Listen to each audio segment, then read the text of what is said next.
Unless we assure Honorable Undo that I'll go and find the Council of Governors and tell them to withdraw their case, that this mediation cannot go on. Is that what they are saying? Because if that is what they are saying, then we can also draw certain lines in the sand. The National Assembly's Budget and Appropriations Committee, which is co-chaired by Kiharu MP Ndindi Nyoro and Mandera Senator Ali Roba, have failed to find a solution to the contentious sum of 20 billion shillings that was proposed for reduction by the National Treasury, backed by the National Assembly but rejected by the Senate, which says that once resources have been allocated to the counties, they cannot be taken back. Now, the High Court has dismissed petitions challenging the lifting of the ban on genetically modified foods. Justice Lawrence Mugambi ruled that the Environment and Land Court addressed the matter last year and therefore the petition cannot be pursued further. In last year's ruling by the Environment and Land Court, Justice Oscar Angote concluded that the petition by the Law Society of Kenya had not provided sufficient evidence to prove that GMOs would pose a health risk. Justice Mugambi, in his ruling, noted that the court had previously determined that the government had implemented adequate safety measures to address the concerns raised by the petitioners. His ruling follows the cabinet decision in 2022 to lift a decade-long ban on biotechnology foods. This is Newswire. I'm Dennis Asseto. Good morning.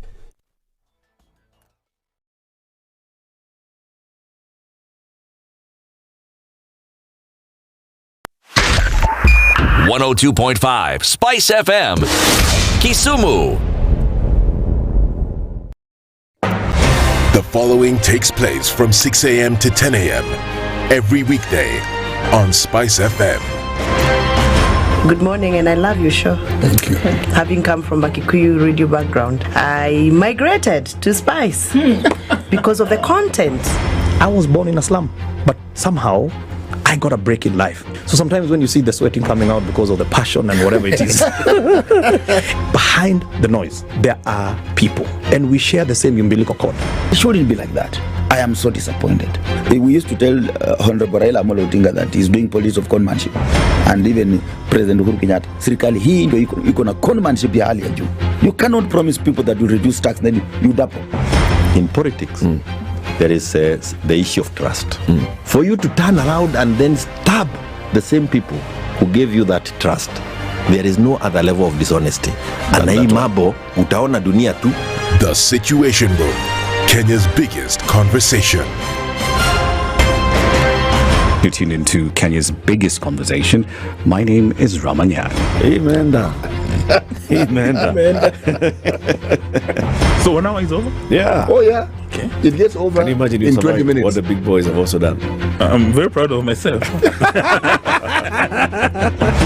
When you understand about partnership in politics, it's like the way marriage is these days. When you're looking for a wife, you're like, oh, maybe you can help me pay for fees as I pay for the rent. Why should you have a lioness living in your bedroom? I have to tell you a story. I went for a prayer meeting, which was called for the spouses of candidates for senators and governors. And when I got to the gate, the lady who was the secretary, she refused to. She's telling me, no. Leo tunataka wa mama. Leo ni wa mama. I'm telling her, no. She said, no, sio siku yenu. And I thought, there's a problem here, because if it was a man, but this was a lady. It will be called First Ladies until you change the name. The Situation Room, Kenya's biggest conversation. Patrick Lodge, Otieno Lumumba. Karibu sana. Asante sana. CT Muga. Mobus. Opposite. Ukisikiliza namna hii unasikia Opus. The Situation Room, Spice. The only way to start your day. Revenge is for children. It's for kids. When you grow up, you realize the best revenge you can take on somebody is to ignore. Good morning. Welcome to Friday. It is a wet one. Rain is coming down in most parts of the country this morning. But let's take a look at what's happening on the streets in the capital. Not much, actually. Traffic is flowing smoothly. The folks on Mombasa Road decided that their work was done as of yesterday. And so that means now you're not going to have to divert, at least not for now. Who knows? Things could change. We'll wait and see. Coming off of Langata Road is looking pretty good as well. The thicker superhighway, not much traffic, at least not for now. Ngong Road looks good. And you'll also find coming off of the Eastern Bypass. For now, it's just a few minutes after 6 o'clock. Let's see what happens as Friday progresses. Come along this journey with us. Let us know what's going on with you, where you are today. As we keep things moving, let's talk on SpiceFM. KE on X, hashtag The Situation Room.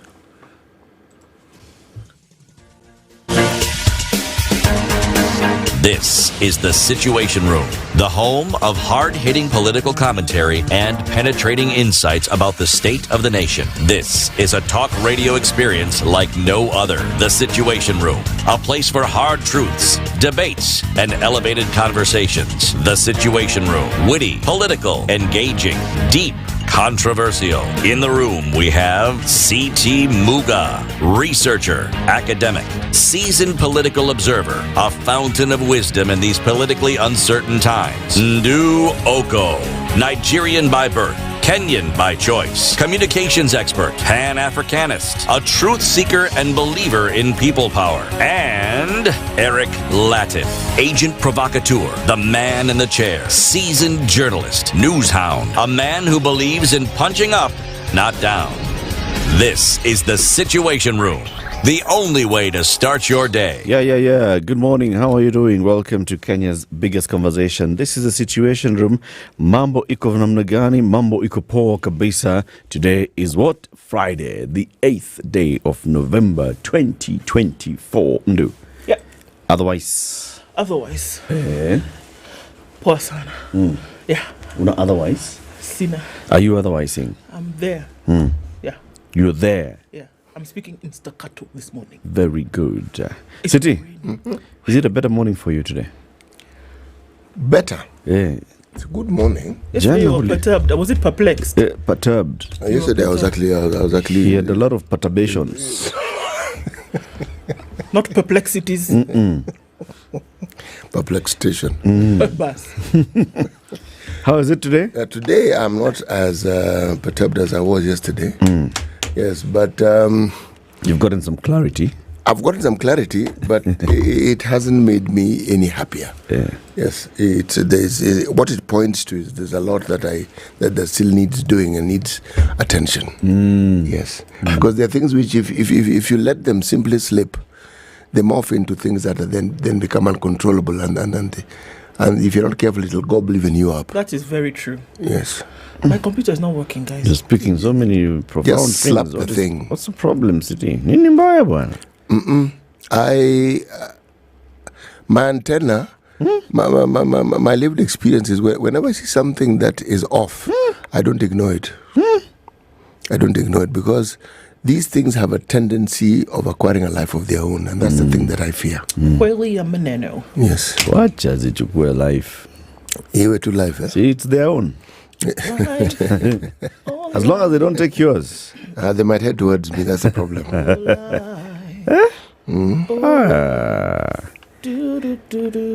Lie. Oh, lie. Oh, lie. Oh, lie. Oh, lie. Yeah, Jay, how are you, first of all? Me, I'm fine. You okay? I've just thought of a song. Think of it. Eh? Now say it. Go there. Go where? Type. Is your computer now working? The thing is refusing. I don't know what. Lydiah, did you look at this computer in a funny way? Aliguzaguza vibaya. Ni kama. Oh my goodness. Say the song.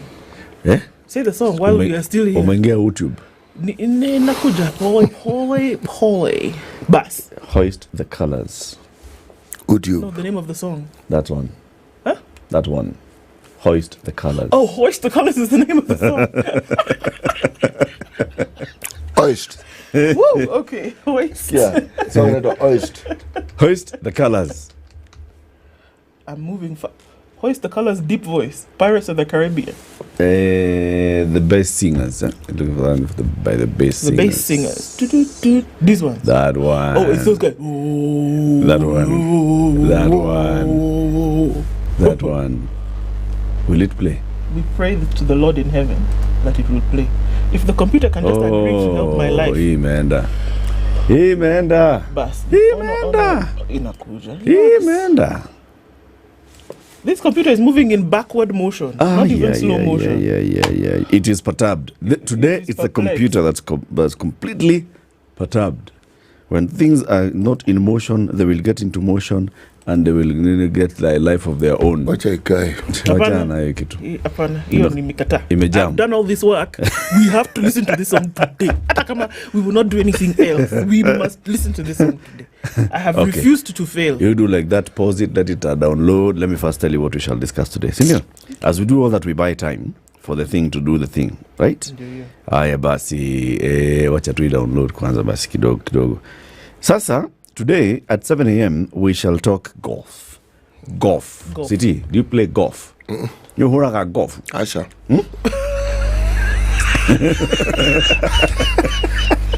He asked me if I beat golf. Very fast. You didn't even hesitate on that. No. You don't? No. Watch it download kidogo.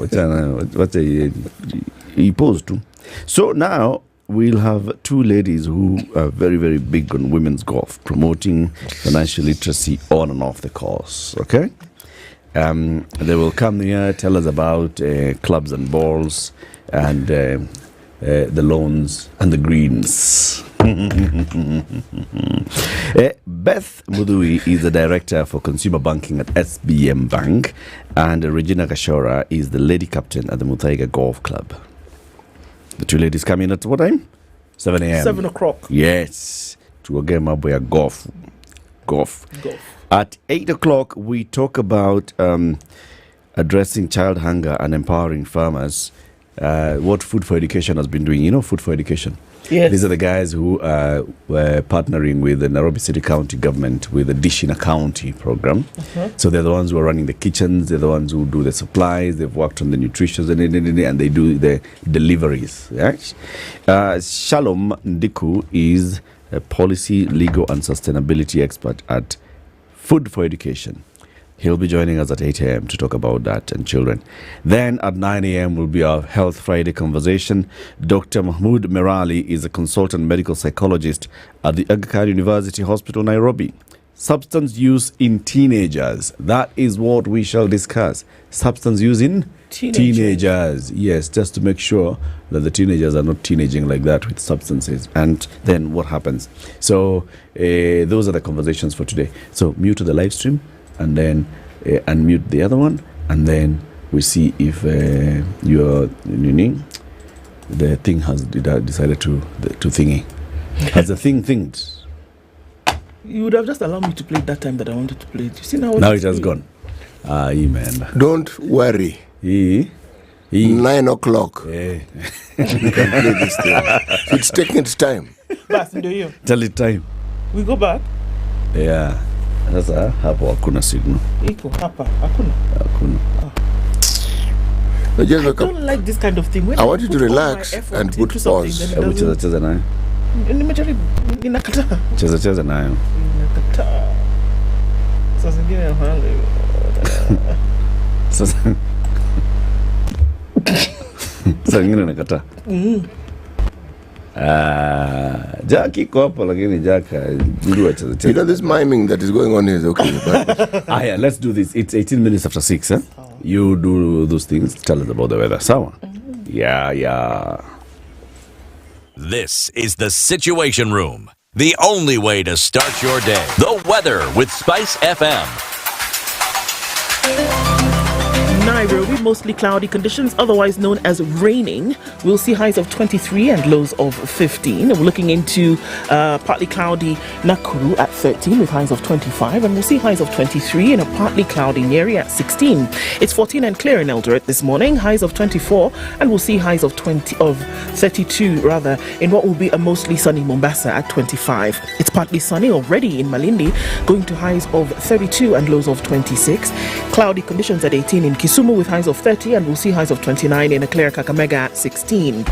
18 degrees in Kampala and cloudy, highs of 27, while at 25 Dar es Salaam is sunny, we'll see highs of 30. 14 degrees and Friday will be cloudy in Johannesburg with highs of 25. Mogadishu at 26 is cloudy with highs of 31. 10 degrees and sunny in Addis Ababa with highs of 22 and lows of 8. We're looking into a partly cloudy Lagos at 26 with highs of 32, while light rain showers in Kinshasa at 24 will go to highs of 31. 12 degrees and a hazy Friday afternoon in Beijing, highs of 16 and lows of 5, while at 7 Paris is cloudy, we'll see highs of 11. London at 9 degrees is cloudy, highs of 11 and lows of 7, and round things out in New York, where at 13 degrees Thursday night is clear, coming into Friday, highs of 22 and lows of 9. Mature, intelligent talk every morning. Spice up yourself.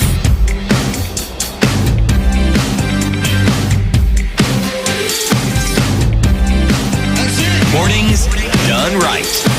94.4 Spice FM, Nairobi. Hiya, bossy. Watu wako. Wengi. Yes, good morning. It's Friday. Good morning, Michael Olande. Good morning to you. Don Sabwa says, and there is national interest and public interest. Which one is higher in the order of court decision preference? Well, I don't know if that's a question you can answer before coffee on a Friday, but let's go with it anyway. Agri Mamanye, Wakire, to you too. Getting used to you is a disease. How will the weekend be without an energizing morning? CT, how do you see it? How do I see the morning? How will the morning be without you, according to Agri? He's asking hard questions. That you've infected him, and now going into the weekend without the situation room, he's not quite sure what's going to happen. Okay. Do you understand? Mm-hmm. Deep State is wishing us all... Anaitwa Momanyi. Momanyi, Agri. You know, right now, anybody called Momanyi is from Minnesota. Of course, and you're in the government. He's a relative. Of the government. Deep State is greeting us. He says, when is the holiday to celebrate Trump's win? Yeah, we need a public holiday. Yeah. I think so. We're in Kenya. Why not? Okay. I mean, Linus Gitahi says good morning. Robert Tabogo is also tuned in from Mombasa.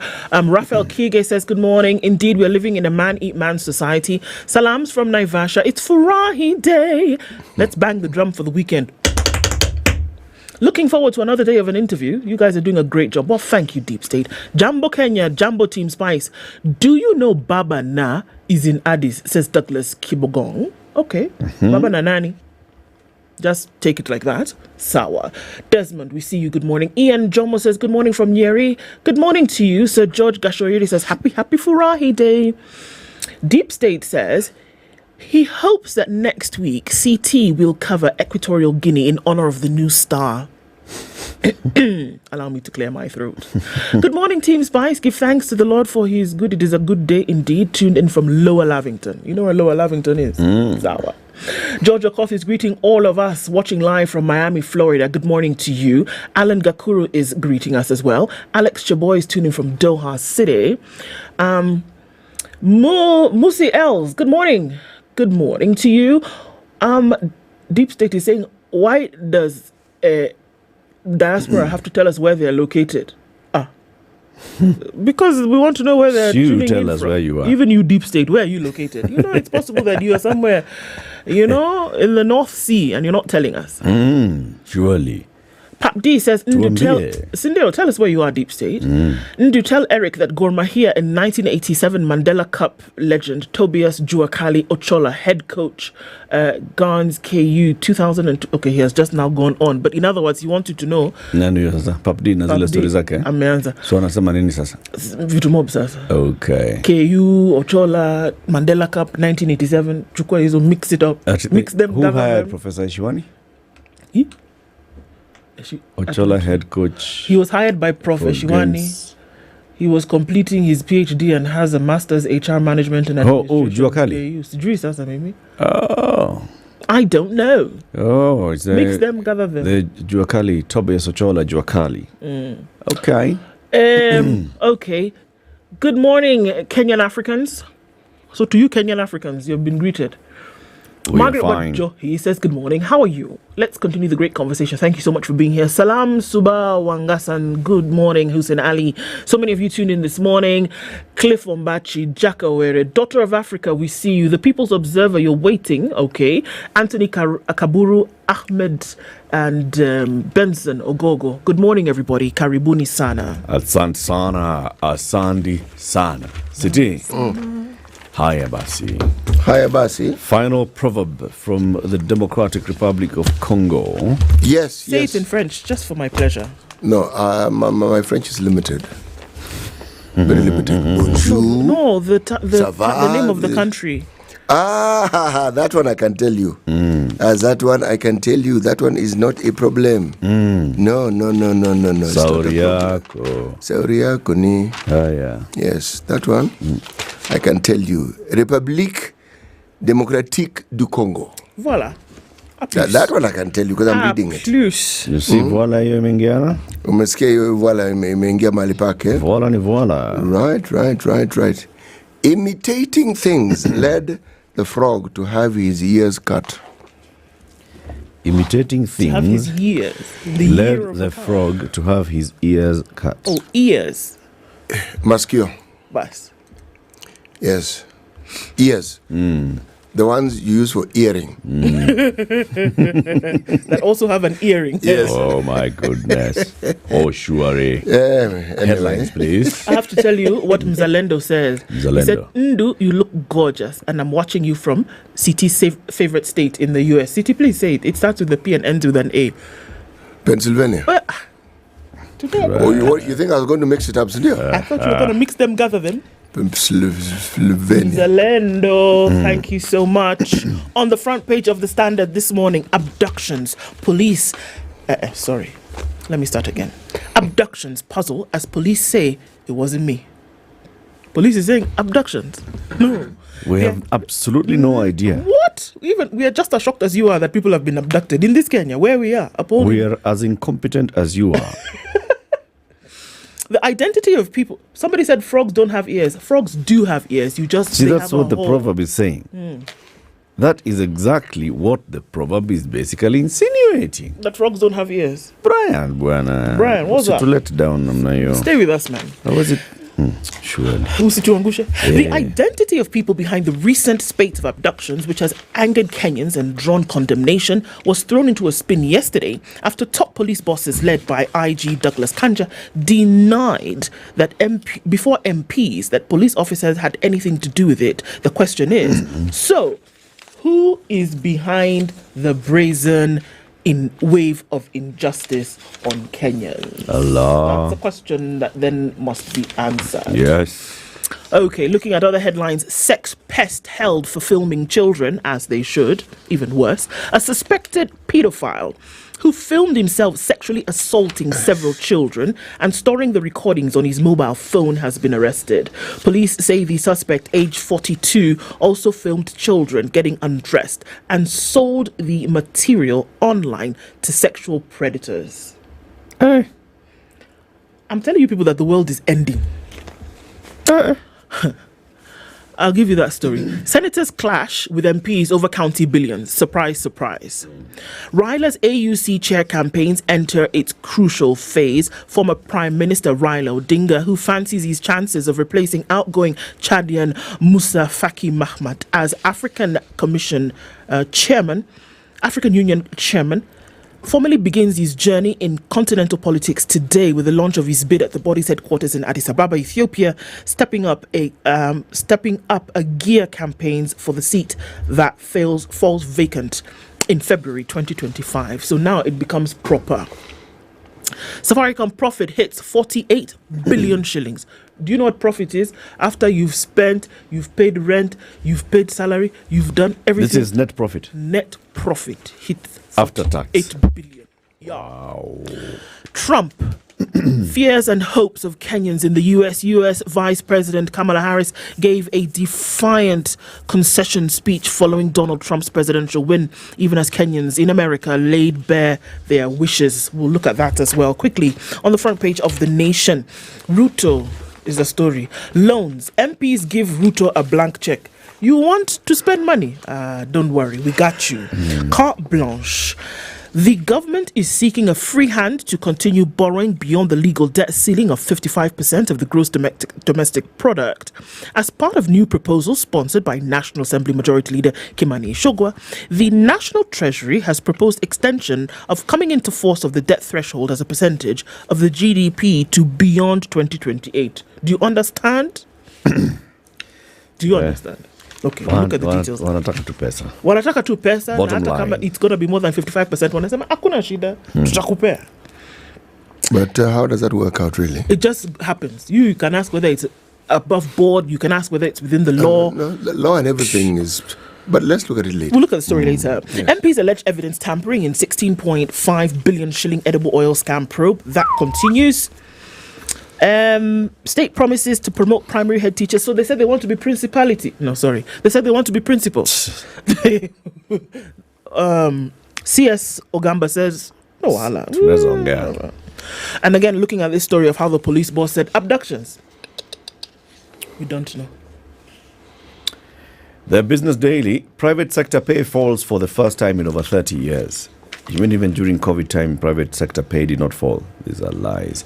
Average monthly pay in Kenya's private sector has fallen for the first time in over 3 decades to 75,781, reflecting the impact of the country's soft economy that has pushed firms to keep a lid on costs. KRA says the pay per employee has dropped from 78,334 bob clocked in the quarter ended September last year, suggesting firms are preferring lower paid workers as they navigate slow sales. Ethiopia's birr hits Safaricom as Kenya unit profits grow. Safaricom will take longer to break even in Ethiopia after the depreciation of the Horn of Africa nation's currency, birr, cut the telecom operator's net profit amid a thriving Kenyan business. So Kula Ethiopia, they are operating, they are making money, but because they need to repatriate that money to come to Kenya so they can report it, kuna vile hiyo shilingi yao ya uko birr iko weak. Mbadi's new taxes acid test after Gen Z demos. The Treasury Cabinet Secretary faces a key test, pushing through new tax measures following the deadly protests in June and July. Kabasi uncertain over 1.2 billion BOC Kenya deal. Australian coffee chain to enter Kenyan market. The Australian coffee chain, the Coffee Club, is set to make an entry into Kenya's market early next year in partnership with local oil marketer Lukman Petroleum. So you'll find the coffee clubs at the Lukman Petroleum stations, okay? Treasury raises 25 billion shillings from 2 November bonds. Wow. It's the Business Daily. I tell you what's in the Nairobian. Okay, no, Sweetie, you can tell us what's in the Sun, then I'll do the Nairobian as we take the break. Top right-hand corner in teal green. Righty. Sorry, burnt brown. Sorry. Today is the day for burnt brown. What was it again? Burnt orange. Burnt orange. Thank you. Upcoming cabinet choices, the new headache for Ruto. How do these guys determine whether the president has a headache or not? But anyway, that is besides the point. We will look into the details. Where are they? Abductors still holding 29 Kenyans, but police not involved, says IG Kanja. This is not something to be ignored. What? By the time the IG comes out and says this, there's a tail to this tale. There is a tail to this tale. 2027 politics. Kalonzo team deal with Rigathi in the offing. New alliance set for next year. That, I think, is what we Kenyans refer to as an obviously. There'll be movements here and there, people moving helter-skelter. That is normal. Managing pollution. Lesser mealworm. Scientists discover worms that reduce menace of plastic waste. Can you imagine? Worms that reduce menace of plastic waste. Worms. Right? The story on page 16. This one I'll be telling you a little bit more. It's an interesting one. It is very interesting. Milestone. Telco now, most profitable company in East and Central Africa. What am I talking about?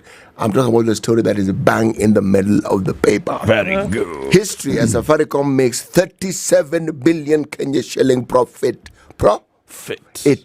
Ethiopia subscribers increase. M-Pesa rules in Kenya Safaricom's big revenue. There's a breakdown of it. I will tell you the breakdown later. Okay? Right. Raila takes AUC chairman campaign to Addis and diplomats. Raila is on the campaign trail. That is in the siasa pages of the Star. Okay. Tuko sawa? Sawa kabisa. Right, tuendelee. Haya, niseme mambo ya taifa leo. Tafadhali. Msanii Princess Julie aagwa kishujaa. She hasn't been buried yet.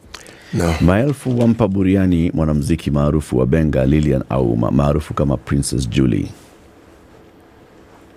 Princess Julie was a very big artist. I know who. You know her? Yeah. Yeah. The Ukimwi Mbaya song. Dunia Mbaya. Ah, right. Wow. Don't say what you think. I mean. Chunga ukimwi. Chunga ukimwi. Ukimwi taua wewe. Magenge yatetemesha Mombasa. Vijana wanaojihami kwa mapanga wameanza kuwatia hofu wakazi wa mtaa wa Kisauni. The gangs are back in They're back. They're back. They're back. They're back. And they just operate like that. Kesi za kupinga GMO zatupwa na mahakama. Koti yazima kesi zinazopinga hatua ya serikali ya kuondoa marufuku dhidi ya vyakula vya GMO. Harris apigia Trump simu kumpongeza. Biden pia ampongeza na kumhimiza atembelee White House kabla aapishwe. Yeah. Arsenal sasa ya hapa kujifufua. Timu hii imekuwa na msururu wa matokeo duni kwa kurambwa mechi 3. Bwana. Bwana. Bwana. Katikati mwa gazeti. Hatua ya hazina kuu kuchelewa kutuma mgao wa kaunti ya kuhamisha huduma. The headline here, county za kauka. Unajua kauka ni nini? Dry. Yes. County za kauka means what? County za kauka. Counties are running dry. Counties. Oh, there's no money. Voila. Basi. Money pana. Wafanyikazi wa serikali za kaunti kote nchini wanakabiliwa na wakati mgumu baada ya kuchelewa kulipwa mshahara kwa miezi kadhaa. Chanzo kikuu cha masaibu hayo ni uhaba wa pesa uliosababishwa na mgao wa kila mwezi wa kaunti kutoka hazina ya kitaifa kuchelewa kutolewa. Sasa hayo basi. The People Daily has one headline. Oh no, it has a several one. It was an ass, police chief says on Gen Z massacre. Now it's massacre, it wasn't the police. Abductions, not the police. What do the police know in this country? So if they don't know anything, why are they there? You know, they can turn this thing on themselves very badly. Why are you there? You don't know anything. Ruto eyes new window for borrowing spree. Freud. Right. Bang in the middle of the paper. Right. How Trump extremely. He unveils new Eric. The Nairobian. Stop while you're ahead. The Nairobian. Okay. We start with suspects on page 11 of the Nairobian today. Mystery persists in Wells Fargo manager Ayeko's murder case. We also are looking at the World Marathon Major season has ended with sweet memories. Kenyans have done very well in New York over the last weekend. Golden Girls, suspects charged in multi-million shilling fake gold scam. And this time, they're girls. They're called Golden Girls. Makueni County has some story hapa, dondoo za hapa na pale. Monkeys overrun hospital, salivated church wine and sacrament in Makueni. Monkeys overrun hospital. They went to drink the communion wine. Salivated church wine and sacrament. What's going on? We will tell you. Suspect hides in New Jersey after attacking tycoon. I ask again, what is going on? Is this happening in Kenya? Yeah. Pages 22 and 23 of the Nairobian this week. Nasima yai. Kugongewa. Nasima yai. Of married women's secret lovers and hidden kids. I have a problem. And the bang in the middle of the paper for the Nairobian this week. Looks to die for. The untold secrets and dark side of cosmetic surgery. They're looking at the shocking death of businesswoman Lucy Wamboi Nganga after a botched operation cast a spotlight on the mushrooming cosmetic clinics. It's now emerging that some women are paying the heaviest price, risking their lives for extreme beauty makeovers. Why tycoon women die for sexy bodies. That's it. So we'll look at those stories in great detail shortly. First, the traffic, 22 to 7. This is the Situation Room The only way to start I your know day. mko na talents, lakini mko na vibe. It's time to discover East Africa's newest talent. Ni mda wa Kenya kuchachisha. Anguka nayo kati toka, utuonyeshe hizi stands zako. Africa's biggest talent show, Bongo Star Search, is coming to Kenya. Stand a chance to win amazing prizes and work with the biggest names in entertainment. Majudges wakiongozwa na Rita, Master J, Salama Jabir, and our very own Sanaipe Itande watakuwa pale tukicheka na tukilia. Tulieni mpangwe wasee. From Gen Z hadi wakoro, ma students na corporates, jitokeze tujue nani mzii. Tukutane Kenya National Theatre on Friday 29th and Saturday 30th November. Kosa uchekwe brother. BSS Season 15, sasa beyond borders. Si mchezo. Tune in to ST Swahili Channel 160 or 400 every Sunday at 9 p.m. and on Wednesday for an extra highlights show at 8:30 p.m. Star Times. Enjoy digital life. Not much traffic as usual on a Friday. We'll see some of that on the Thika Superhighway, however. As you get towards Survey and then through the CBD, that's where you probably see the most of it for now. Also, Haile Selassie, coming from the Kamkunji roundabout, we know that markets are floating goods, and so it's going to cause some traffic there. As folks also just walking the way about this Friday morning. Mombasa Road looks good through and through the Eastern Bypass. No traffic here as you head towards North Airport Road. It all looks okay on the Southern Bypass as well. We'll see a little bit of incoming traffic on the Southern Bypass, but nothing to worry about, at least not for now. Langata Road looks good. Likely to see a bit of a clog up here later. Coming out of Westerns, we're okay, but look out for that Spring Valley coming in from Lower Kabete area. It's also going to get clogging from what we can see now. So it's just all warning signs. Let's see what happens as we get into traffic hour. We shall talk on SpiceFM KE on X, hashtag the Situation Room. Mature, intelligent talk every morning. Spice up yourself.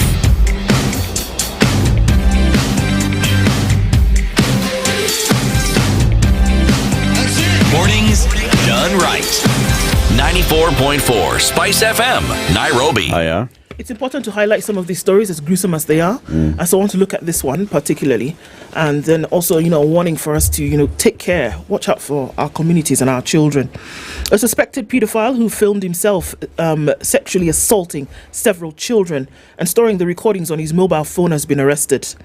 The suspect, age 42, also filmed children getting undressed and then sold the material online to sexual predators. Initial police investigations indicate the suspect was being assisted by other minors, whom he paid 500 shillings to scout and trap his victims in Nakuru estates. Police said the suspect confessed to being attracted to young girls and that he got a thrill out of selling material online for 9,500 shillings per recording. He was waylaid and cornered in his apartment on Monday night. His arrest came after the abduction of a 13-year-old girl. The abduction is said to have been aided by two other girls, both minors, who led the victims to the apartment in Naka Estate on Monday. Nakuru County Police Commander Mohammed Wako confirmed the arrest, saying the suspect is already in police custody along 5 other girls who are minors. Wako said they had received a complaint from 2 parents of a minor who had gone missing briefly from home and later confided to them that she had been forcefully taken to a stranger's house and defiled. The victim led the police to the house where the suspect was found and arrested. While in custody, 2 girls, who were also minors, called the suspect's phone and said they had found more girls for him. So they made the call for more. And unfortunately, this call came when the man was already in custody. He said, "We laid a trap and we arrested them. In total, we have 5 girls, all minors, 3 of whom are intended victims." The sub-county police boss said police took the suspects to court and had been allowed to continue holding him for another 2 weeks to allow for investigations. They're yet to establish the exact number of girls he had defiled, but there are many based on preliminary findings. Medical tests done on some of the victims have turned positive, and they're confident that they shall have more evidence against the suspect. This is the one that has been found, though. This one, it's... These stories aren't getting fewer. They're not getting fewer. They're not. It's... And it is happening.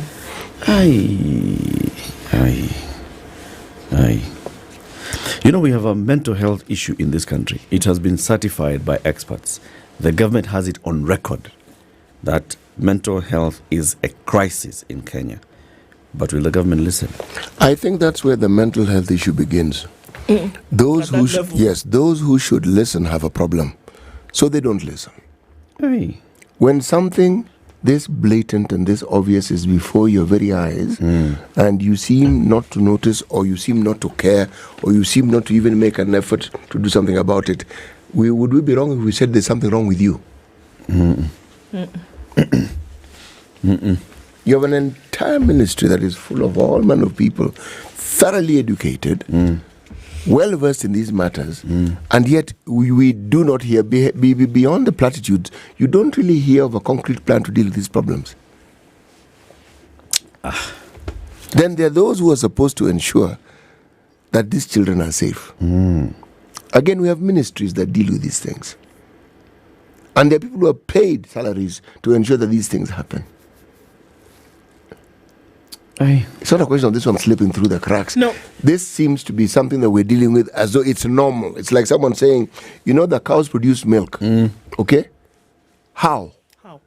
Since when did it become normal for this sort of thing to happen? And all you hear is a report of it happening. Since when? It's not normal. Imagine these two girls who are essentially selling off girls their age for 500 bob. That's what they're doing. For 500 shillings. Can you imagine the situation where they are coming from that would then allow them to do something like this? And where did they learn all this? Exactly. Because they're in their minds, they have figured this is something that they can do. I mean, in all honesty, it's terrible. I'm telling you. It's just as bad as this one. Our constitution establishes the National Police Service, okay? And it's given the mandate to be the one that is enforcing the rule of law, okay? And gives them sweeping powers, even powers of arrest, powers of holding you, but there are caveats. You know, you can't hold somebody just indefinitely. You must present them before court. You can't just raid somebody, you know, all those things, right? Upholding human rights. But there are several people who've been abducted by the police. Like in August, we had 2 people abducted in Moyale. In July, we had 3 people abducted from Isiolo. In June, 4 abducted from Mombasa, Kilifi. August, Nyamira, Nakuru in October. People have just been abducted. But the Inspector General of Police, Douglas Kanja, has denied allegations that police officers are behind recent abductions, which have fueled widespread concern among Kenyans and drawn condemnation from human rights lobby groups appearing before the National Assembly Administration and Internal Security Committee for the first time since taking office. Kanja was pressed on the fate of numerous missing Kenyans, but holding his ground, he insisted that his officers conduct only lawful arrests and detain suspects in police facilities, saying police do not abduct, police do not kidnap, we arrest and detain within legal bounds. Despite claims by activists that the police had forcibly disappeared individuals, particularly during the Gen Z protests earlier this year, Kanja described these accusations as sensationalized. Really? He cited such cases such as the detention of activist Morara Kebaso, politician Jimmy Wenjege, journalist Macharia Gaido. Kanja argued that these were lawful arrests, mischaracterized as kidnappings. He was joined by senior police officials, his deputy, Eliud Lagat, Deputy Director of Criminal Investigations, John Onyango, and Deputy Director of Investigations Bureau, Paul Washira. He disclosed that the force had received 57 reports of missing persons, with 6 later found dead, 22 located alive, 29 still unaccounted for. When quizzed on the identity of university student Rita Waini's killer, Onyango said they are yet to find him. The officer added the police are still looking for Collins Khalusha Jumaisi, the man that detectives said was behind the Quarry murders. We are still hunting down that serial killer. We are appealing to Kenyans to give us information that may lead to his arrest. When pressed to give more information on the motive behind the rising cases of femicide and homicide, the top cops could not give a conclusive answer, saying the motive is determined by the outcome of investigations. The motives are varying, said Onyango. For instance, in the gruesome killing of Wells Fargo human resource manager Willis Ayeko, Onyango said This was a case of robbery. Huku haya kijiri. This was a case of? Robbery. That's the summary of it. Yeah. So far what they have is robbery. Haya kijiri, Abraham Kithure Kindiki is the Deputy President of the Republic of Kenya, left the Ministry of Interior yesterday, and he defended his tenure at the helm of the ministry, highlighting some of his major achievements, including the modernization of police equipment. Making his first speech as he handed over the ministerial duties to concentrate on serving as the DP, Kithure cited the 5-year 37 billion shilling equipment modernization program as one of the major achievements as Interior CS. The Deputy President also spoke of recent cases of abductions and enforced disappearances which have rocked the country, saying he had just led the Interior Ministry in coming up with a framework to deal with them and arrest the criminals who are behind these abductions. So there is now a framework in place, okay? Framework. He further expressed confidence that Musalia would be able to do the job. Kindiki was addressing journalists at Harambee House Annex yesterday. Yeah. So here we are. We don't have a police service in this country. Long and short of it. See, to me it's very simple. If the people who are the vanguards of the security in this country are telling you that matters happen on security, not cooking, not education, not health, issues on security, they are telling you they don't know. Who is supposed to know? So it's them. Yeah. So if they're telling you they don't know, so one must ask, okay, so why? It would have been something if the police were actually going before Parliament and saying, there's something that's going on and we don't know what it is. But so far we've been able to rescue 5 people who'd been abducted. Okay? Then at least we can say, okay. Then you can say, all right, so this was not you, but you're working towards something. But now when you just come and tell us the people that you have found, those ones, look, 57 cases had been reported of people missing. 6 were found dead. 22 were located alive and 29 are still unaccounted for. Those that were located alive were not located by police. The police are not saying that we raided a place and rescued somebody who had been abducted. The police are not saying that after our investigations, we actually found out that person XYZ was being held at such and such a place and we did a sting operation and rescued this person. The police have absolutely no clue how this person people were picked, how those that died, how those that are still being held are being held. Absolutely no clue. The police are basically going before Parliament and saying before Parliament, we are incompetent. Do as you wish. We are incompetent. That's it. That is what the top bosses of the National Police Service told Kenyans. Yes. Not can't because we've not been facilitated. Can't. Inability to. Yeah, we can't. Hii kazi tumeachia Mungu. You know what worries me? It's not even the kidnapping. The kidnapping and the abductions and what have you, those are symptoms. It is a culture that we thought we had gotten rid of completely coming back. Because under the cloak, when these things persist and we hear them every day, what happens, we don't realize it, but very quietly, we are normalizing kidnapping and abductions. So that when you hear someone has been abducted, you're no longer shocked by it because it's happened regularly. Or when someone has disappeared, it's not something that shocks you. It's something that has become normal. But it also tells you that there is a certain leeway that has been given, despite our constitution, to people who are supposed to be either law enforcers or people who are supposed to be in charge of security to do what it is that they see fit. Because if someone has done something wrong, if someone has acted against the law, should they not be taken to court? Yeah. Yes. They should. All these fellows, if they've done something that is contrary to the laws of this country, should they not be presented in court so that this matter can be addressed in court?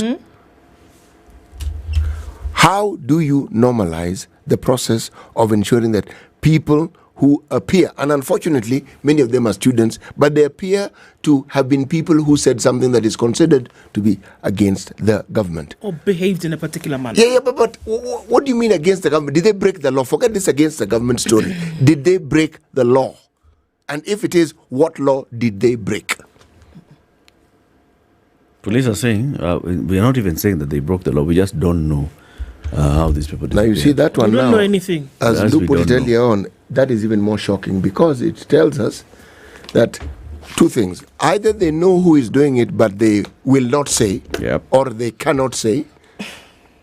Yep. Meaning it's something that is beyond their capacity. Yes, now, because the minute you say, what are you saying? In this country, you see, there is the other notion that to me is unacceptable, that they don't know. Kenya Police Service, apana. That is why what Kanja said yesterday is so detrimental.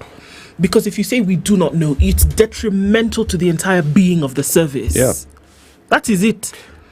Because you're saying you do not know. Evidence that we have before us indicates otherwise. City, I said that they found people in a quarry one evening. By the day after, the day after, the next morning, so 2 days later, they had paraded one man with 40-something SIM cards, and I don't know how many phones. They had found his house. They had done 1, 2, 3. Westgate. Remember when Westgate was happening? Westgate happened. It was a Saturday morning. By Sunday evening, they had traced. Westgate found you at Westgate, didn't it? This man was somewhere in Kiambu. They found the house. They found down to the very details of where these people were. They did. This is the same. It's the same makeup of people. It is the same makeup of a service that is now telling us that 29 missing people in Kenya. The Wells Fargo. The Wells Fargo HR. The police service of 4 years ago is not this police service. This one is better. That's what this one is telling us. It's basically showing us that something has happened to the National Police Service, that we no longer have a functioning National Police Service. That's the bottom line. That's the admission. Listen, in Shakahola, Kanja and his people are digging up graves in Shakahola. They don't know what happened in Shakahola. They don't know how many people were buried in Shakahola. They have not finished digging. They don't know. Kware, they don't know how many bodies are inside. How many bodies are, or even who's behind it. They don't know. The guy who they claim had confessed, they have no idea where he is. So that's how he disappeared. Broke out of He prison. left. No, he went out to do something and then police- just vanished. He was in a police cell. He jumped out through the window. Took off. He went. They don't know. Young girl called, what was her name? Nelly Waini. Waini. Yeah? Yes. Young girl is found. The one was decapitated. Decapitated. Yes. Brutally killed. Police up to now don't know. A body, fresh body, was found outside the national park. Bones had been boiled. They don't know. They have no idea. Or we're assuming that the animals at the park boiled the bones. They have absolutely no idea. Kithure Kindiki says that they achieved a lot at Interior Ministry. Now he has crossed over to the other side of Harambee Annex. And what they've done about abductions, now they have a modality of modalities of modalitizing the abductions and modalities. Yes. That's the best answer that he could give on that. This is the person in charge of Interior and Security. Has been for the last 2 years. It's not just the police service. No. This is a person who sits in the National Security Council. Yes. He sits there alongside the IG of police, yes, the Director General of NIS, yes, the boss of the military. He sits DCI there with this. DCI doesn't sit there. It's the IG of police, the president, the deputy president, the cabinet secretary for foreign affairs. This is the National Security Council. The person who is directly dealing with the security issues in that team doesn't know who's abducting Kenyans. And we're supposed to doesn't say, know, you don't know how okay, 400 people have ended up in a grave somewhere. Doesn't know how a young girl can be decapitated. Doesn't know how bodies can be found in a quarry. They don't know. And you're supposed to accept that because they've come and they've said they don't know, then you say, okay, fine. When you know, come and tell us. Okay, if you don't know, who is supposed to know? I'm telling you, the police service that you knew, very different from that left the room a long time ago. This is an incompetent system eating our money in the name of the National Police Service. We are funding something that doesn't exist. You're funding incompetence. Yes. Are they incompetent or have they been made to be incompetent? Whatever the case, the result is incompetence. It equals, everything I'm saying equals incompetence. Yes. There's this case of this gentleman who was the late head of HR at Wells Fargo. Mm-hmm. The speed with which people have been arrested, some have even died. Does it not speak of that police force that we know of? Sorry, Yes. police service. Exactly. Yes. So the big question is, what really is happening to the police service? But you today steal a chicken. They'll even tell you when the chicken that you stole, when its mother laid its egg, that it delivered that chicken. I'm telling you. Right. Let's talk about maggots and worms, shall we? In 30 seconds. Yes. Okay. We're being told that there's some worms. They're called lesser mealworms, that they eat plastic. They eat plastic. You've been told they eat plastic. It's not strange because maggots in the past, maggots are also worms, have been used in something called maggot therapy, where they are used to treat wounds that have gone completely off, tissues that are dead. So there's someone claiming that, what we can do with these mealworms, we can actually help this reduce this plastic menace. So you go ground some plastics, throw them somewhere, throw the maggots there. They'll finish those things. These worms are known. They will chop this thing. They don't joke. They have what you call environmental and economic benefits. But this is a work in progress. So worms are not entirely bad. I know we use them for fishing and everything. Yeah, but some good things about yes. There's light at the end of this wormy tunnel. Good morning. It's 7 a.m. Let's get the news. Spice up your life.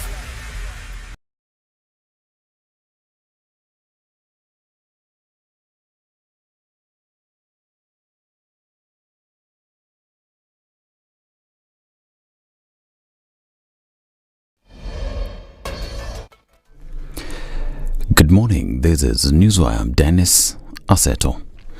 President William Ruto has called for global collaboration to end hunger and implement policies and programs that boost food production to feed the rising populations. He said governments, international organizations, the private sector and other partners should work together to ensure farmers have access to the necessary inputs, irrigation systems and infrastructure to prevent post-harvest losses, among others. It is time for us to deploy the power of our partnerships beyond policy making to securing substantial commitment in pursuit of tangible actions, like we have seen in Ethiopia. It hasn't happened by chance. It is deliberate, it is intentional, it is well thought out. Expanding irrigation systems to support our agricultural productivity, especially in the context of unpredictable weather, making sure that there is adequate water storage in dams, ensuring that there is adequate infrastructure to support post-harvest management of produce, ensuring that there is adequate and appropriate infrastructure to support agro-processing and value addition. He was speaking at the World Without Hunger Conference in Addis Ababa, Ethiopia. An Environment, Climate Change and Forestry Cabinet Secretary Ednah Duale launched a 620 million shillings initiative to restore Mount Elgon forest ecosystem covering Bungoma and Trans Nzoia counties. The 5-year project, focusing on climate action and enhancing local livelihoods, is financed by the Global Environment Facility's 7th cycle through the UN Food and Agriculture Organization FAO, with support from the 2 county governments. CS Duale, speaking during the launch at Rua DEB Primary School in Kapsokony, emphasized that the project will not only combat deforestation but also boost local economies through job creation and increased agricultural productivity. And the National Construction Authority evacuated tenants of a residential building in Kahawa West and cordoned it off after it was flagged over structural concerns. The authority's executive director, Maurice Akech, in a statement said that all tenants in the 4-story building located at Kware vacated under the supervision of security officers. NCA has since directed the owner of the apartment, identified as Mary Wangoi, to demolish it, failure to which the government would take action against her. The authority said the structure, built more than 10 years ago, comprises 21 bedroom units and has an additional penthouse used as a storage facility. Detectives have arrested one more suspect in connection to the recovery of a badly mutilated body that was found dumped at the Langata cemetery last week. The suspect, Jared Bongare, was nabbed in Eldoret town after investigations linked him to the murder of the victim since identified as Deka Abdinur Gorone. According to a statement by the Directorate of Criminal Investigations, Mongari is said to be behind certain transactions made by the client at Lavington Valley Heights apartment and was also the driver who took them to Ngara, where the car used was found abandoned. And 31 suspects arrested over the alleged involvement of 5 million shillings gold scam were released on a 1.5 million shillings cash bail or a 3 million shillings bond each. The suspects who were arrested in an operation in Nairobi's Runda estate were charged with defrauding 2 Dubai-based businessmen. They were charged with 3 counts, namely conspiracy to defraud, obtaining money by false pretense, and being in possession of papers intended to pass as genuine currency notes. And US President Joe Biden has vowed to ensure a peaceful and orderly transition to his Republican predecessor and now successor, Donald Trump.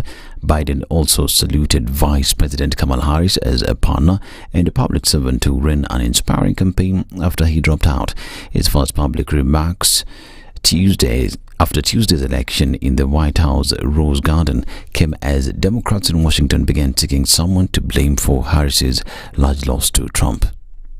I spoke with President-elect Trump to congratulate him on his victory, and I assured him that I would direct my entire administration to work with his team to ensure a peaceful and orderly transition. That's what the American people deserve. I also spoke with Vice President Harris. She ran an inspiring campaign, and everyone, she gave her whole heart and effort, and she and her entire team should be proud of the campaign they ran. I know for some people, it's a time for victory, to state the obvious. For others, it's a time of loss. Campaigns are contests of competing visions. The country chooses one or the other. We accept the choice the country made. I've said many times, you can't love your country only when you win.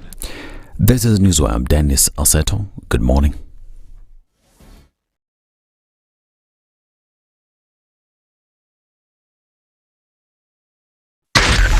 SpiceFM, Nakuru. All right, still a bit cloudy in the city this morning. We're looking at traffic, still starting to build up. It's going to be an easy Friday from what we see, at least for now.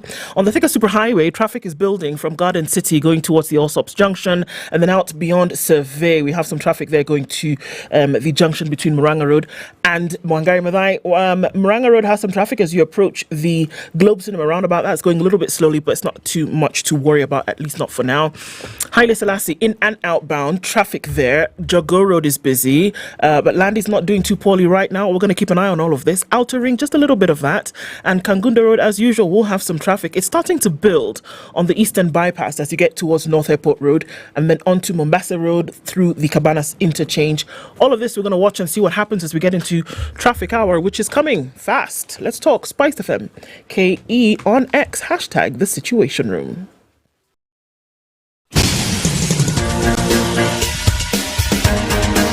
This is The Situation Room, the home of hard-hitting political commentary and penetrating insights about the state of the nation. This is a talk radio experience like no other. The Situation Room, a place for hard truths, debates, and elevated conversations. The Situation Room, witty, political, engaging, deep, controversial. In the room, we have C.T. Muga, researcher, academic, seasoned political observer, a fountain of wisdom in these politically uncertain times. Ndu Okoh, Nigerian by birth, Kenyan by choice, communications expert, Pan-Africanist, a truth seeker and believer in people power, and Eric Latiff, agent provocateur, the man in the chair, seasoned journalist, news hound, a man who believes in punching up, not down. This is The Situation Room, the only way to start your day. 7 after 7 on the 8th of November 2024. Thank you for tuning in to Kenya's biggest conversation. Thank you for choosing this as the way to start your day. We broadcast from Mombasa Road, Standard Group Center in Nairobi to everywhere in the country, everywhere in Africa, everywhere in the world. So we've got people from Papua New Guinea who are tuned in. Yeah. Tell them good afternoon.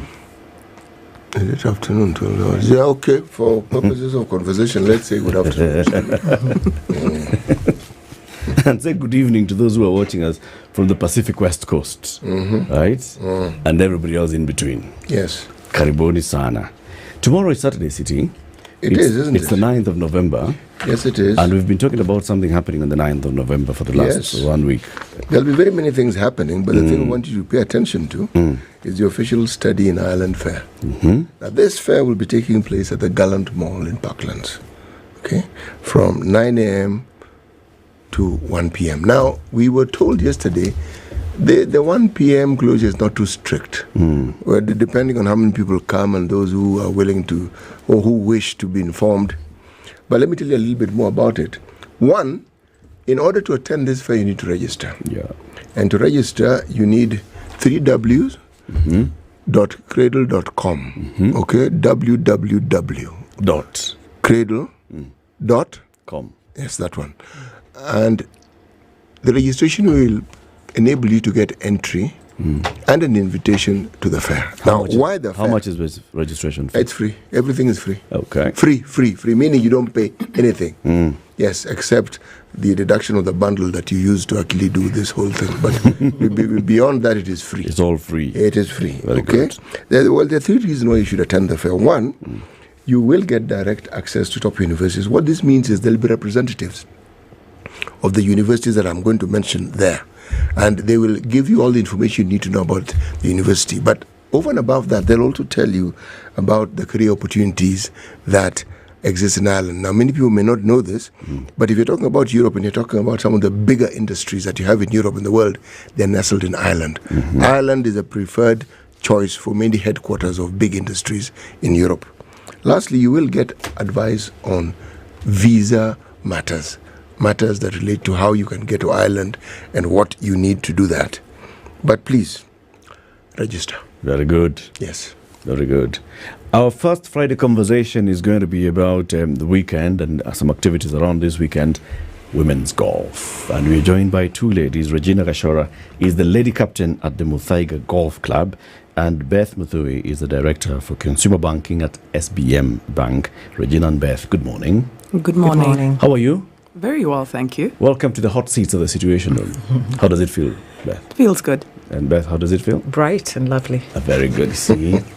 Karibuni sana. So we're talking about golf. And Regina, you're the lady captain at Muthaiga. Yes. Muthaiga. It's the home of golf. Lady captain at Muthaiga. Yes. You must be like a top level golf player. I play decent golf. Very good. So how do you become a lady captain? They elect you or do you... No, it's a process. You need to be part of the ladies committee for at least 4 years. So it's hierarchical. Okay. Yes. And how do you get into the ladies committee? You're selected by the ladies to be part of the ladies committee. But first you must be a member of the Muthaiga Golf. But first you have to be a member. Okay. Ndu? Yes. Would you like to... I wouldn't mind taking That's where the journey starts. That's how it starts. Be careful, Ndu. Eric has just figured out that he can't be lady captain. He can't be a lady captain. So he wants to live vicariously through me. Yes. Okay. And Beth, thank you as well for joining us. SBM Bank, we know it. And we've seen the offices of SBM. How many branches do you have now? So we have 30 branches across the country. We are represented in at least the major counties within Kenya. Well, how does a county qualify as a major county? Well, size. Economy. Yeah. Okay. Size, eh? Yes, size. So you must be in Marsabit. Marsabit, no. It's the largest. It's the largest. Yeah. Yeah. Turkana actually is the largest. Are you in Turkana? We're not in Turkana. Okay. Yeah. Well, also size of economic activity within the county. Population. So that is it. And population as well. Yes. Okay.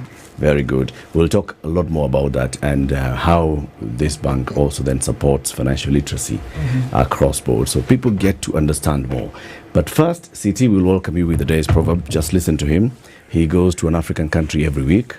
He comes with proverbs from that country. We don't know how, whether he mints them, he harvests them, he cuts them, he goes by broom, but he brings proverbs from that country. Now your job is to listen to the day's proverb, think about it, and give us your interpretation of it. This week he's in a country south of the Sahara, north of the Limpopo. Yes, and I'd like you to take a stab at this. It is the 11th largest country in the world. It is the second largest country in Africa by landmass. Hazard a guess. South Africa? No, good hazard. It's not too far away. Namibia. Zimbabwe? Closer. Botswana? Now you're moving away. You're doing well. You had gotten close. Just get closer. Closer to Namibia. So it touches Sudan, South Sudan. Okay, let me give you a bigger hint. It has 9 neighbors. There are very few countries that have 9 neighbors, and one of the neighbors is the Atlantic Ocean. It neighbors Central African Republic, South Sudan, Uganda, Rwanda, Burundi, Tanzania, Zambia, Angola. Another hint, Patrice. Oh, Papa Equatorial. Not too far. Yeah. Not too far. Not too far. You just come slightly lower down. Angola. They're known for music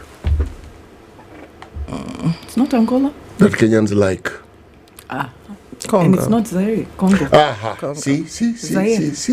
Congo. DRC. DRC. You learned it. Yes. You didn't waste your time in geography class. It was the music.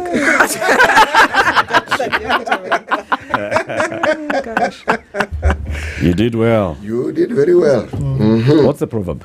The proverb: imitating things led the frog to have his ears cut. Imitating things led the frog to have his ears cut. Yes. Okay. His ears. His ears. Not his ears cut. His No. ears. His ears cut. His ears. Cut. Yes. Beth, what's your interpretation of this? That authenticity is critical, but you got to live your own truth. Gonna leakage. Sitting next to City. I promise you I have not looked. Regina, what's your interpretation?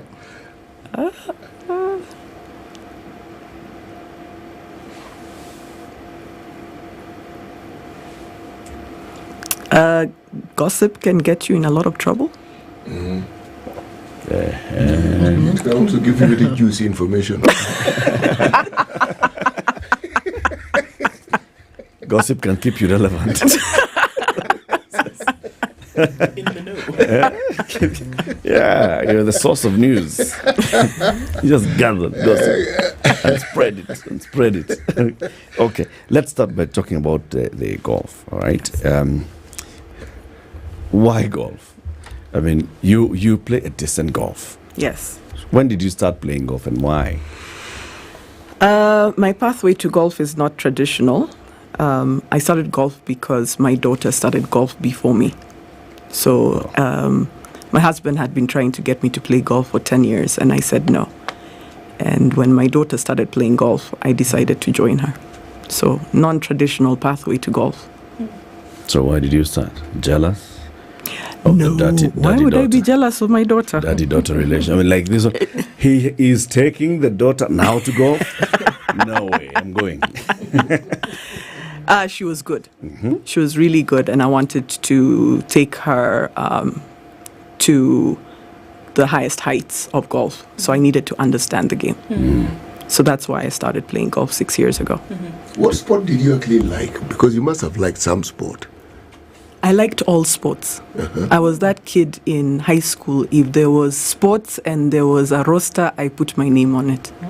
So I played all sports in school. Okay. Every single sport. What did you have against golf? It was my husband's game. Say no more. Say no more. Interesting. So you went from a place where you were asked to play it for 10 years, you didn't. Yes. Then your daughter plays it. Yes. And then you get into it. Yes. And you get to the place now you're starting to champion golf for women and junior girls. Yes. How? Golf is addictive once you get in. Oh, really? Yes. Okay. So when you're on the outside, it doesn't look like a game that women should play. But once you get in, it's actually a very addictive sport. I think of all the sports I've played, it's the most addictive sport once you're in. Yeah. What is it about golf that makes it addictive? I've heard this said. I know a few people who play golf, and they say exactly what you're saying. What is it that makes golf addictive? It's very social. You're able to interact with people for 5 hours, and then, of course, we have the 19th hole, and we won't say how long you spend there, but we'll just keep it at 5 hours on the golf course. But it's a very social sport. Right. You get to know people on a very deep level. And it is just fun to interact with people, for a long period of time. I tell people you need to have work-life balance. Golf is the life balance for most individuals. And once they get into golf, they realize that, there is something called work-life balance. So for the longest time, golf had been played and managed and supported by men. Yes. Right? So recently we've seen a lot more women get involved. We've seen, and not just here in Kenya, but, even on a world scale. So what progress from what you see has been made in the sport, and we can localize it to Kenya? So we are very privileged that we have the Kenya Ladies Golf Union, which has been in existence since 1924. So they have been the pioneers of trying to push through a lot of barriers for women to be able to play golf. And right now, the barriers have been brought down, and all women can play golf at any level. We also have the privilege of having about 45 golf clubs. I think apart from South Africa, we're the second largest country with golf clubs in the country, and they vary in types. There's Golf Park, which is our public course. There are courses all around the country, so anybody can really be a member of a golf club in Kenya. People look at Muthaiga as the pinnacle of golf, but golf is accessible to many Kenyans. And then I'm also the president of Junior Golf Foundation, so we've made golf very accessible for juniors. So for a junior to play golf, as long as they're a member, which is 1,000 shillings, they can play anywhere around the country until they're 21 for 100 shillings. So it is becoming very, very accessible for kids to start playing golf. And once they're hooked and start playing, by the age of 25, they can join a golf club. Yeah. And they can become members of these clubs. So it is a growing sport, one of the fastest growing sports in the country. And for women, it's a great opportunity for networking. It's a great opportunity for meeting ladies like Beth in terms of financial literacy. And, with the networking, it also increases your net worth. So it's a fantastic sport for women to join. So Ndu, we're waiting for you. I'm considering this. How expensive is it as a sport? So once you become a member of a club, you actually play for free. Once you become a member of a club. So the expense is really hiring a caddy, which you can or cannot do, but hiring a caddy is 1,200 shillings. For the 5 hours. For the 5 hours. Right. And then you also, the cost of buying clubs, that's expensive. But once you become a member of a club, buy clubs? Once. That's it. Yes. So it's a one-off cost. It's a once-off cost. Okay. Yeah. It's a once-off cost. What else do you buy? So there's a glove, there's a shoe. You got to wear some shorts, and there's not just any shorts. There's a golf shorts, and then there's a polo shirt that you wear. It's not just any. What else do you buy, Regina? Okay, so a glove can last you 6 months to a year. Yeah. Yeah.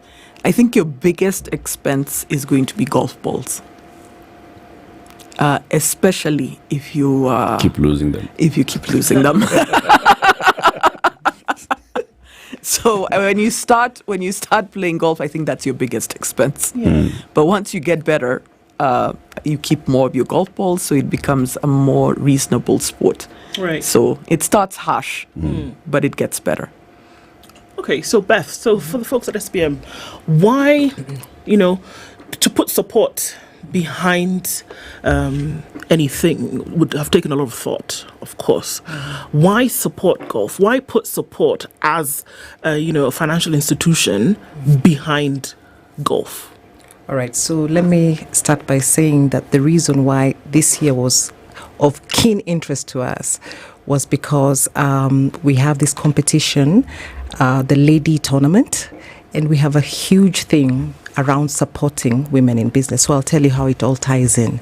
So first off, is for the love of the game. I came to learn, and especially for older women, that golf is therapy. You'd be surprised when you sit with the ladies and, when they're done with the golf and the talks, the laughter, the camaraderie, it is actually pure therapy. And so for those who have not joined golf, please look at it from that perspective. But more importantly, we felt aligned with the theme that the lady captain had this year around wellness. And so it was all around wellness. So we came in from the perspective of financial wellness. There was a whole week program, very well structured. The first day we actually had a financial literacy session with the caddies. And so that doesn't happen often because they are the support system of the golf game. And we had the team from the bank come talk to them about investing, about saving, and about their future. And then subsequently to that, on Wednesday, actually it was on Tuesday, we did have a session with the lady golfers, and we were able to just introduce them to the Women Markets program that SBM has. It's a very structured program. Very early on, when we came into this market, we made sure that we were able to put in some money and investment around structuring a very meaningful women markets program that seeks to do three things and three things only, which is to educate, to empower, and protect the overall financial status of the woman. And so we found a nexus point between what it is that we stand for as a bank and what Regina was trying to drive. So we had a session, we spoke about saving, we spoke about investing, and we spoke about trading. One would assume that women who are playing golf in Muthaiga, this is not new information that you'll be going to give them. Saving, keeping your money, investing, protecting your wealth. So what new information do you give them? So here's the thing, you could be saving, but are you saving with the best saving product in the country? I will say arguably we have the best product in the markets. We recently launched the Platinum Saver account that pays 11% per annum. And so we pay interest on a monthly basis. When you compound it, we are talking north of 12%. I will challenge you to find any bank in this market that's paying 12%. Traditionally, savings accounts pay 2% and 3%. You don't even feel the interest. And so we have this product that has been taken up, by the way, 70% by women. That is proving to be fantastic. You get to save for your child's education. You get to save for your home. You get to save for whatever it is that matters the most to you. So we got talking about that, and I found quite a bit of interest coming from the ladies who were there. We also spoke about offshore investments. We are one of the few banks that are able to offer that. So SBM Bank, let me just introduce it, stands for State Bank of Mauritius. So beyond the traditional banking solutions, we have offshore solutions around wealth and wealth management. And so we actually spoke about that, and that was also of keen interest to the ladies. What's offshore banking? Offshore just means it's not local. So it's out there. Money is outside. So, it's out there. So I'm here in Kenya and my money is somewhere else. Yes. Okay. Yeah. And that's supposed to be beneficial to me. Yes, and especially if you're dealing with different currencies and you're looking for something a little bit more sophisticated. For example? So, we have, we've had a product called a structured note, a dollar note that is structured, that pays a little bit higher than what your traditional savings account on the dollar side pays. So you find that if you have appetite for that and you want to be able to explore global markets, we have the solutions that are able to help you participate in those kind of solutions. So the structured dollar note helped guys who have a little bit of risk appetite, just explore different things out there through the SBM private wealth side of things. And so we have a market for that in Kenya. Does it preclude anyone? And I ask this because here we're talking about what would, even if it was previously, historically, been known as very niche, that not everybody would say that, well, I'm going to be on the golf course for 5 hours on Thursday afternoon, right? It would have been assumed that there's a particular class of society that is going to be doing that. Now, that's on this side. But then here again, we're also talking about now wealth and wealth management. Does it preclude anyone? Okay, so let me start by saying SBM serves the three business verticals that you find across all banks, which is the SME, the retail, and the corporate. We find that golf clubs represent a good proportion of the business community, and it's very structured and well organized. So when you have financial literacy sessions, and whilst you might have the leadership, it has a way of just permeating and trickling down to the rest of the community. And so you'll find leaders perhaps in the motor industry, leaders in infrastructure, leaders in so many other fields. And so when you meet them in a room and you talk about these kind of things, you find that they have a way of passing that message to the communities that they lead. It's organized, it's structured. It doesn't mean that we only engage with golf clubs, but it's a good start to be able to just get a good representation. Or those who are already wealthy, for example. Yes, wealth is about context. Okay. It's about knowledge. It's about ability to be able to interact with the right people. Wealth is a bit broad scope from where I come from. And so when we speak to the caddies, that's a whole economy on its own. You have how many? 250 caddies? 250 yes, caddies. you speak to the caddies, right? You speak to the management. You speak to the ladies who are playing, and not just the ladies of Muthaiga, even their guests. So you find you actually touch quite a bit of the business community within Kenya. Tell me more about the women markets program, because you say you came into the market and you said we are putting in a lot of effort into the women markets program. What is it? So let me say, we actually worked with IFC just to make sure that we're not just coming up with a product, a pink product. We wanted a program that was meaningful in the way that it touches the lives of women. Remember, I said it's anchored on three things: the educate pillar, right? The empowerment pillar, and the protection pillar. So what we did, we said that we're going to be able to pass on this program by collaborating with other value chain partners. So we have partners around the financial pillar, we have knowledge access partners, and we have market access partners. About 5 years ago, we became signatories of the UN Women. And so when you become a signatory of the UN Women, you have responsibilities around the community, around the workplace, and around the marketplace. And the main thing here is around financial inclusion. So what we did then, we went on and partnered, for instance, with the Africa Guarantee Fund. And this is very interesting for ladies listening in, to the point that when you go to SBM Bank and you want 10 million shillings, they say, look, we understand the challenges of having security. We only need security for 25%. They are going to take care of the 75%. Anyone in business understands how important that is. So it's a risk participation framework that enables women achieve some money to be able to do business, and so on and so forth. So I'll pause there and then just take it back to you. Yeah. It. Let's take a break. It's 28 minutes to 8. We are talking golf this morning, but not just golf. Championing women's golf and promoting financial literacy on and off the course. Regina Gashora, lady captain at the Muthaiga Golf Club and president of the Junior Golf Foundation, right? Correct. Yep. And Beth Mudhui, who is the director of consumer banking at SBM Bank. Beth, did you ever watch Suits, the series? Oh, goodness. This comes up all the time. Every time. Oh, gosh. Very good. So you know. Oh, my gosh. Yes, I do. Yeah, someone has commented, and I've actually come to think of it. You look like Gina Torres. Jessica in Suits. It comes up all the time.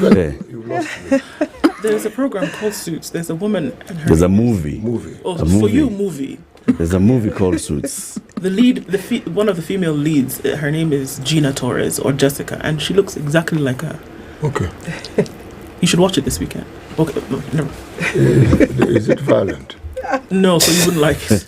Well, depends. Does she look violent? She looks violent. Come on. I'm asking about the movie. The lead actress looks like her. Does she look violent? Yes, she does not. Putting you on the spot, eh? Yes, she doesn't look violent. We'll be back shortly. Good morning. This is the Situation Room, the only way to start your day.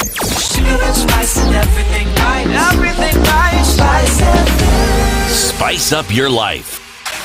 The weather with SpiceFM. Cloudy conditions in Nairobi this morning. The drizzle continues in most parts of the city. We'll see highs of 23 and lows of 14. 14 and sunny conditions in Nakuru with highs of 25. And we'll see highs of 22 and a mostly cloudy. Nyeri at 15. It's 15 and sunny in Eldoret now. Highs of 24 and lows of 14. It's a sunny Friday in Mombasa, going to highs of 32 and lows of 25. And we'll see highs of 32 and lows of 26 in a sunny Malindi. Kisumu is sunny at 20, highs of 30 and lows of 19, while Kakamega at 17 is sunny with highs of 29 and lows of 16. Mostly cloudy conditions at 19 in Kampala with highs of 27, while Dar es Salaam is sunny for most of Friday with highs of 29 and lows of 25. Johannesburg is cloudy at 15 with highs of 25, while Mogadishu will be sunny, going to highs of 31 and lows of 25. At 12 degrees, it's sunny in Addis Ababa with highs of 22 and lows of 9. Lagos is mostly clear at 25 with highs of 32. It's now heavily raining in Kinshasa with highs of 31. We'll see lows of 23.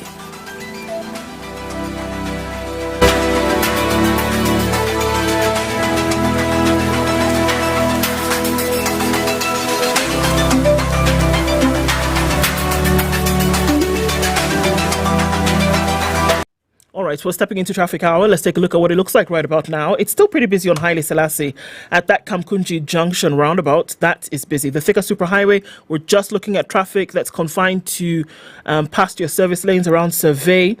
Kiambu Road traffic here as well. And right around Muthaiga, some traffic coming off of Limuru Road.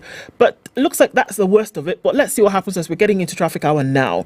Mombasa Road looks good. A quick look at Ngong Road, and it's going to be busy until you get to the junction between Langata Road and Ngong Road, coming in from the Great Corner. All right, let's keep an eye on things and see what happens through this morning. SpiceFM, KE on X, hashtag The Situation Room.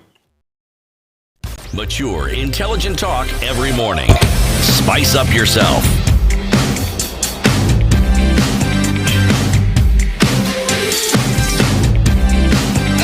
Mornings done right. 94.4 Spice FM, Nairobi. 8, our conversation continues. As we talk about financial literacy, let's also talk about how you think about your retirement. Regulated by the Retirement Benefits Authority is the Taifa Pension Fund. Taifa Pension Fund. I keep getting those things mixed up. Taifa Pension Fund. www.taifapensionfund.com. Go there, find out more information. It's administered by Kenya's largest Kenya's largest pension fund administrator, which is CPF Financial Services. Why choose it? For employees, you've got very many benefits. For example, access to exclusive financial services, enhanced medical benefits. Members can save for medical needs and receive post-retirement medical cover from the CPF Post-Retirement Medical Fund. Right? So there are very many benefits. If you just go to taifapensionfund.com, you'll get the information. Sasawa. Regina Gashora, who is the lady captain at the Muthaiga Golf Club and president of the Junior Golf Foundation, and Beth Muthui, director of consumer banking at SBM Bank. They're here talking about championing women's golf and promoting financial literacy on and off the field. Regina, there is a tournament that you're hosting this weekend as the lady captain. Tell us about it.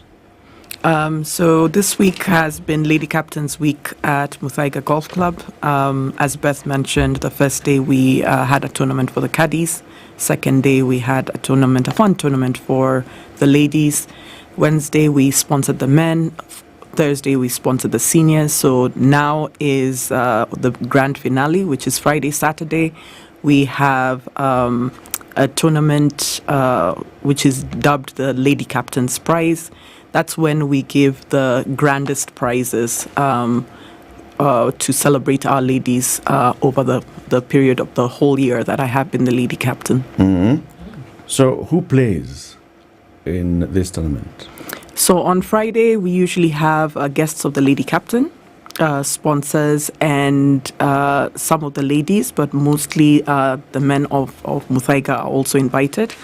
But on Saturday, it is the ladies' day. So it's ladies and their guests, and a few sponsors who... Lady members.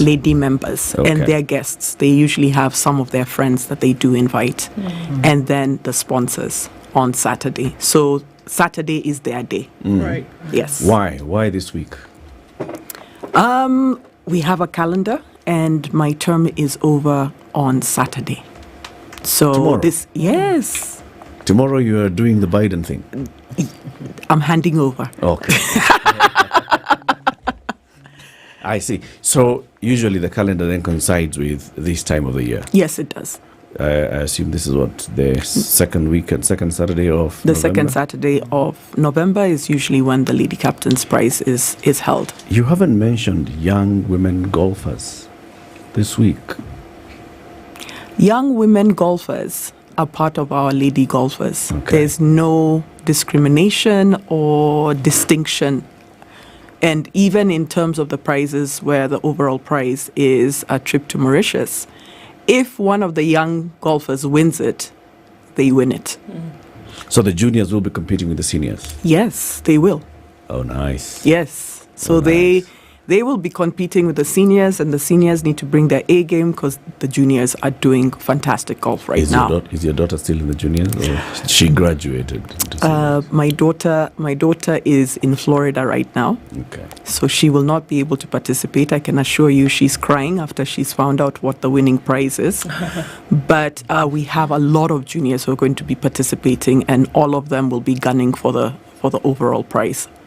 Beth, do you play golf? No, Regina has been trying to get me to play golf. So this is a funny story.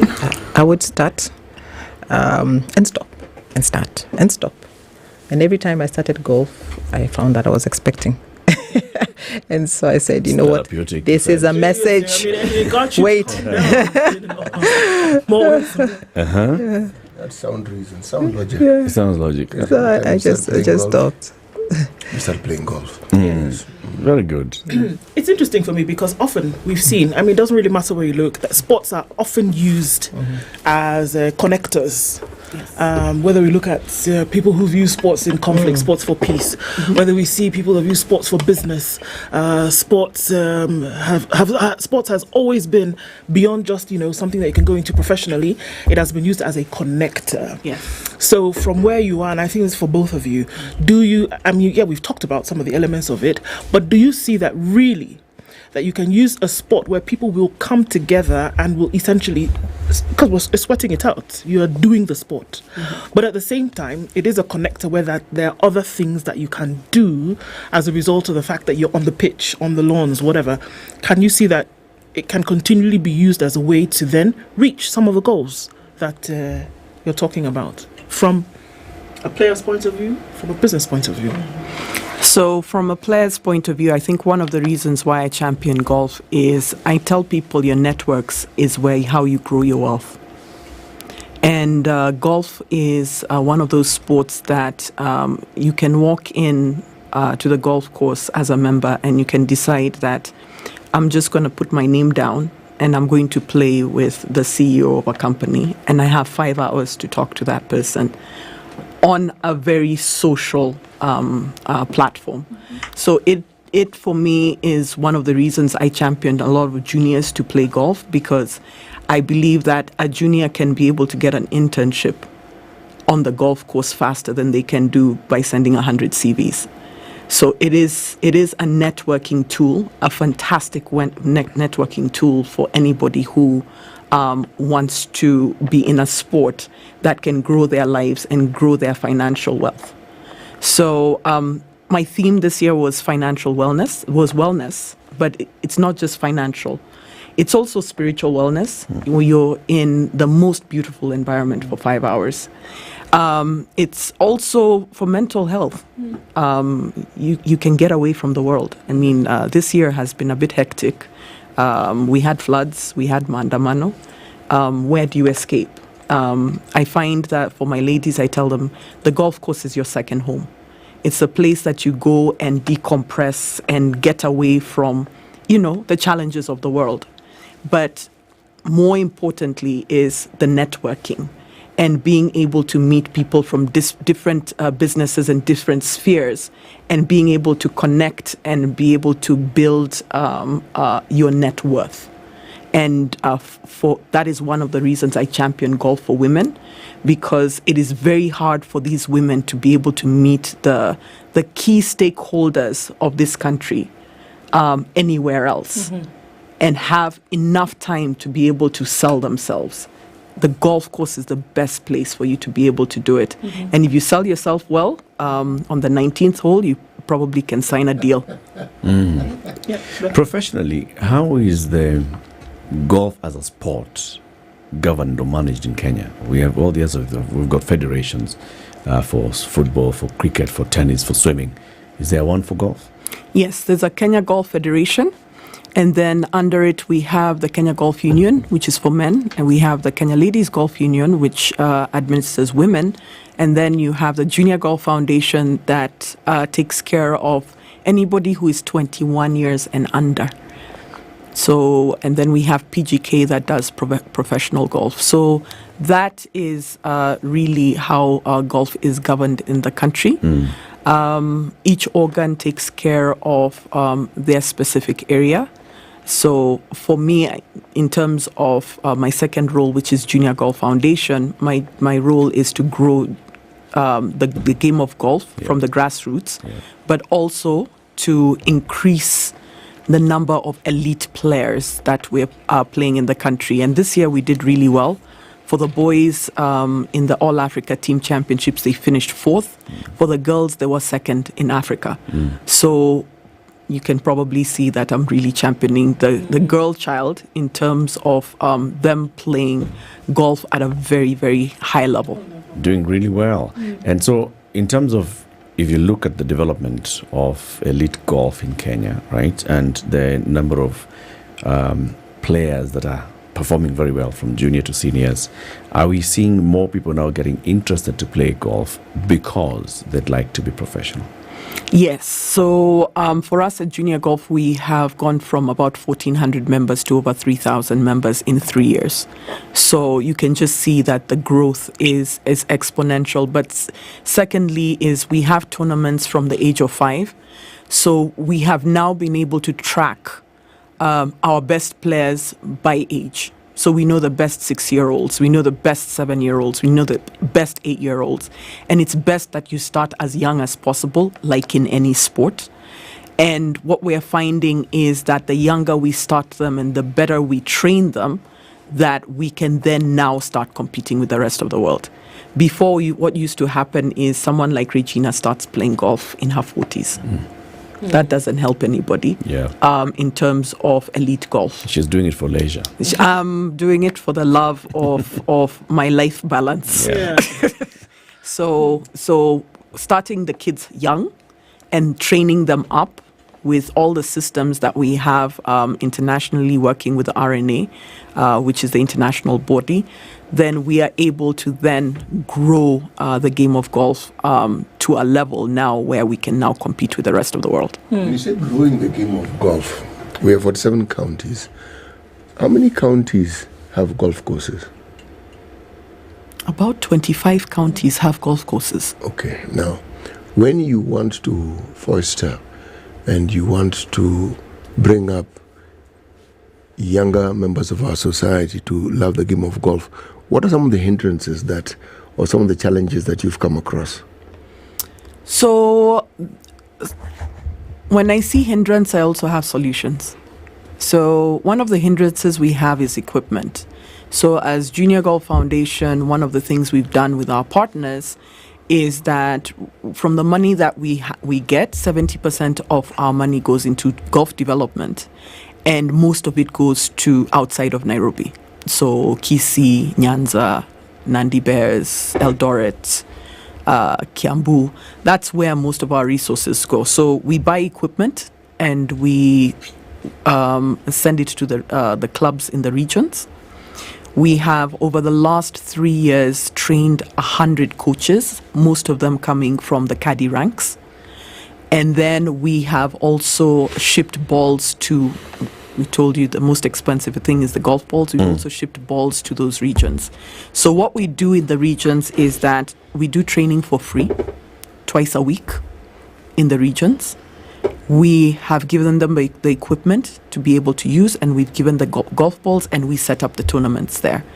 And the reason why we want to do that is because we realized that golf was a Nairobi, Mombasa sport. And it was really not growing from a junior level in the region. So we dispatch almost 70% of our budgets to the regions, give free training, equipment, and balls. And so we have a lot of kids in all these counties outside of Nairobi that are getting free training. How do you encourage the sport of golf in schools? Because that's where young people are. So we were working with the government to try and make golf one of the sports, PE sports. And once we're able to do that, then we'll be able to penetrate the schools. So that is a work in progress, as everything else that we do. When it comes to working with the government, it's a bit slow, but we will get there. Where we will gazette golf as a sport, a PE sport in school. A sport in school. What would it take to have golf being played in Kimana Primary School? We need a field. We need to grow the grass. We need to cut the grass. We need to do all those things. You just need a football field. That's it. Without turf on it. You don't need turf. You just need a football field. And then? And then we will teach the kids how to play golf. Because for most kids, a football field is you can hit balls in a football field. You can create an area where you can make it a putting green, and you can create a bunker. It's just putting sand in the side, and that is the starting blocks for learning how to play golf. Okay. And once they get better, then we then connect them to a golf course where they can then learn how to play on a golf course. But the building blocks is a football field. They know how to score. So, Beth, I mean, just looking at some of the connectors that we talked about previously, now from an institutional point of view, to be able to say that as a result of seeing that sports has come in, a sport like golf has come in, can you see that how it has helped to boost some of the elements that you talk about in terms of connecting with wealth growing, wealth management, investment, things like that? Yeah, so let me start by saying that women, just because of the duties that they have off and on work, find it very difficult to network, right? A typical married lady will not probably have the luxury of going to a restaurant after work and so on and so forth. And I'm going to tie it into something that I read yesterday. There's a certain financial advisor by the name of Suze Oman, who says that the key to money is to stay invested. So how do you stay invested? It's the choices that you make and the intentionality of those choices. Where do I network? Who do I network with? What kind of knowledge am I bringing to myself through reading and through interacting? I could not think of a better place of a woman of intention who is looking to build on self than being part of a club that espouses the things that they wish to achieve. So it's a long and short answer, but I find that women who belong to organized groups, it could be a golf club, it could be, a bridge club, whatever kind of club, they create those networks that end up benefiting them to be able to grow by way of knowledge, by way of networks, and by way of self. How can we disabuse ourselves of the notion that we're encouraging folks to take up the sport of golf so that they can get on the green in order to connect for business purely? So as I mentioned before, it's not just financial wellness. It's also mental wellness. You can I actually encourage a lot of women to go to the golf course and just discover themselves. How many spaces do you have where you can just be in silence for a couple of hours? Not very many. And sometimes your best ideas come when you're in silence. And the world is a bit noisy. out there. So we are saying that, yes, there's the advantage of financial wellness, but there's also the spiritual wellness. There's also the mental, the time to just take yourself out of the world and just be in a space where you can, decompress, get a lot of things out of your chest before maybe you go home. Because the world's a bit tough right now. So I find that, 5 hours of golf is a very, very therapeutic for a lot of ladies. But as she said, once women and even men get together, a lot of big things happen. You're not just going to go and for 5 hours and say, here's my business plan. It's not going to happen. No. It's not going to happen. It's not going to be day one either. But it is about building friendships with the right people, so that when you do need to put your business plan on the table, they have 5 minutes for you, or they have 10 minutes for you, or they'll take your call. So that's what it is. So I'm not encouraging anybody to go with their business plan and try and hit the ball. You're going to lose a lot of balls. And you're probably not going to get a lot of business out of it. But it's that connection, it's long-term connections that then help you build wealth. I've had this said very many times that, this is a place where you go in and you make those connections. You can make very many business deals are made on the golf course. But then that means that everybody who's there knows that this is a likely thing that's going to come out of this. Doesn't that make you put your guard up? Like every time you're seeing a stranger coming to you, like, all right, so this guy, this person is long gaming me. No. They're introducing themselves. Maybe there's a long game behind them. Are they genuinely actually coming so that we can play golf together, or are they looking for an in route? So you just have your guard up all the time with every new stranger who comes to you. So as I said, it's the long game. See? You just said it. It's the long game. And what happens when you get to know a person for a long time? You actually become friends. And friends do business with friends. So they actually do business with friends. You think about someone who, you've met at the same bar for the last 2 years. If he comes to you and asks you after 2 years, hey, by the way, I have this business plan, can you help me? You'll listen. Yeah. You'll listen. So it's a long game, but it's a great long game, and it's also a connector. I found, for example, I will go to some of my friends that I play with, and I'll be like, I'm looking for this kind of person. I'm trying to look for this kind of product. Where can I find it? And in the golfing networks, you will be connected with the right person. And that right person is going to listen to you because of their friendship with the person who connected you. So it's networks. It's being in the right place to be networked with those people who can then take you to the next level. Very well said. The uniqueness of how the game is structured also, it actually is unique. Because here you are a bunch of people clobbering this small white ball. Each of you taking turn to clobber their own little white ball, and then you all walk together to another spot where you clobber it once again. And you're clobbering it around and walking and talking. It's actually very unique. For many hours. Yes, and even when there's a tournament, when you're clobbering, there are people cheering you on to clobber it even harder and faster and further. So it's actually very unique. And then after that, you gather and sit and discuss about how well you clobbered this particular ball. So it's no, it is a unique sport. I have been invited once to clobber. To a tournament. Look, I am going to choose a bigger ball that I can see. And I know if I intend to kick it, I will kick it. Not a ball where I am likely to miss it.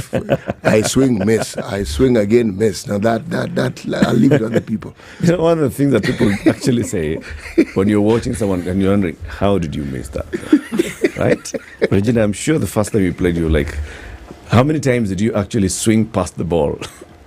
You can swing and the club leaves your hands, and then it heads somewhere else. What is it?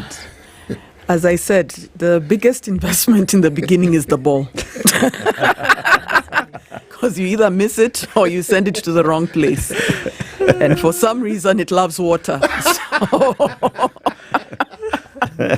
It's a tough game. It's a humbling game. I think it has humbled many a people. I think it has humbled many a CEOs too. Come there with egos. With the biggest, it really humbles a lot of people. And but it is extremely enjoyable. With the clubbering is quite enjoyable. And we always say that golf has a way of bringing you back. So you shall hack for 17 holes, but one hole will be perfect. And that's the one. And that's the only thing you will remember on the 19th one that hole. pulls you back in. And it's the one that will bring you back the next day and the next day and the next day. Another one thing I absolutely love about golf is also it keeps people moving. Health. We had our seniors tournament. We had some people there who are 80, 90 years old. And I tell people, if you want to stay away from disease, keep walking. Keep walking, keep moving. And golf is one of those sports that keeps you walking and keeps you moving. Whatever the ball does, that's a different story. But it'll keep you walking and it'll keep moving. Thank you very much for joining us, ladies. Asante sana. Someone has actually sent me something. David says, this is for you, Beth, as you think about your next time out in the golf field. Hole 1 to hole 5, I didn't get to warm up. Hole 6 to 15, I hate this game. Hole 17, I'm never playing again. Hole 18, that's the one. And then hole 19, did you see my hole 18? And the total score, see you tomorrow, same time. That's it. Regina Gashora, Lady Captain, Muthaiga Golf Club and President of the Junior Golf Foundation, and Beth Muthui, who's the Director of Consumer Banking at SBM Bank. They've been our guests talking about championing women's golf, at the same time promoting financial literacy on and off the course. Talk to SBM Bank. How do we reach out to, if we want to get more information about, for example, this smart saving meeting, smarter investment, 11% going on 12%? 11% on the shilling, 4% on the dollar. Right. So our website has all our contacts. You can reach us anytime. We are available on WhatsApp. We have our contact center numbers, and we have a whole host of other numbers on the website. So we welcome you to SBM for a smarter, better tomorrow. 8 a.m. news time.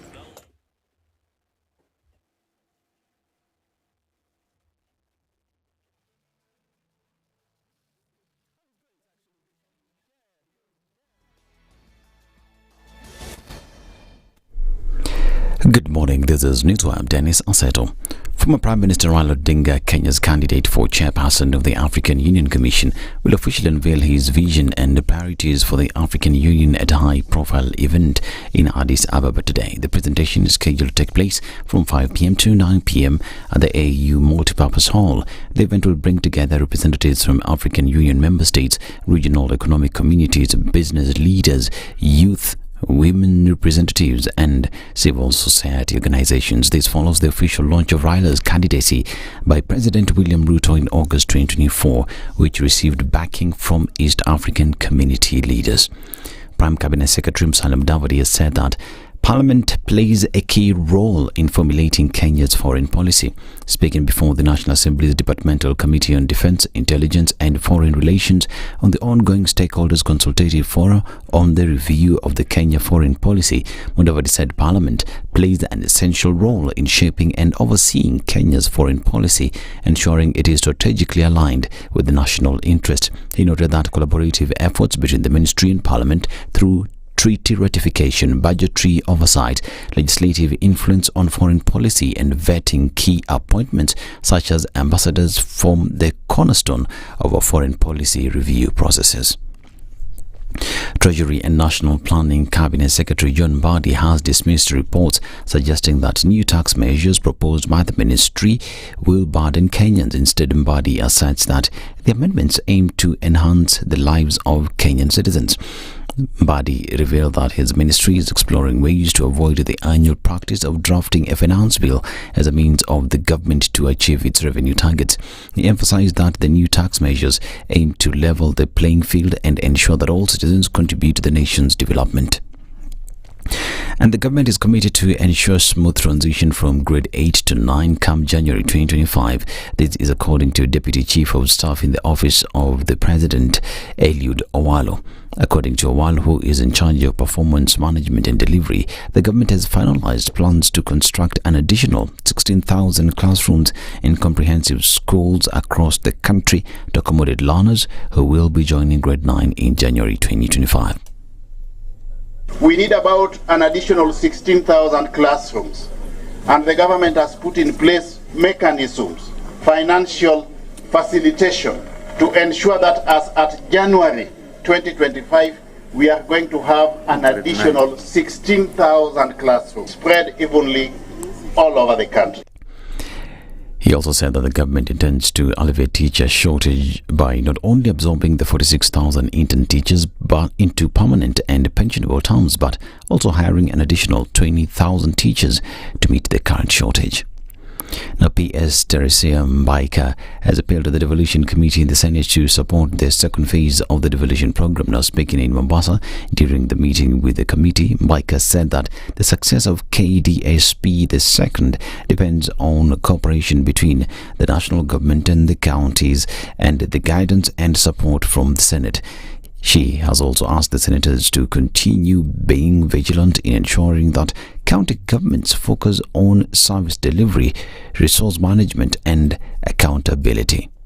I humbly request this committee's support in promoting KDSP2 and your continued vigilance in ensuring our counties uphold high standards of service delivery, resource management and accountability. With our united efforts, KDSP2 will elevate our devolution journey, fostering equity and prosperity for all Kenyans. We propose the establishment of regular consultative forum between the national and county leaders to address pressing issues and prioritize key areas for improvement.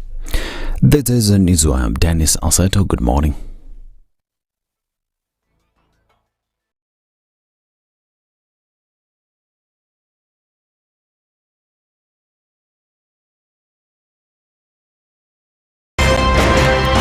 If we just gloss over issues and hope that time heals, then we might find that in generations to come, we might be back at the same situation. And the whole thing is born of stolen elections. Spice. When it comes to the decisions you make, you must be independent.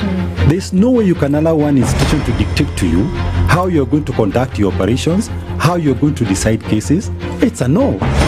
When you weaken the institution to the point where they cannot take action, then you realize that politicians have to come up and now start dealing with the issues. That conversation has to die. Our politicians do not like the hard stuff. We must insist on the path of doing things right, whether popular or unpopular. Money changes hands.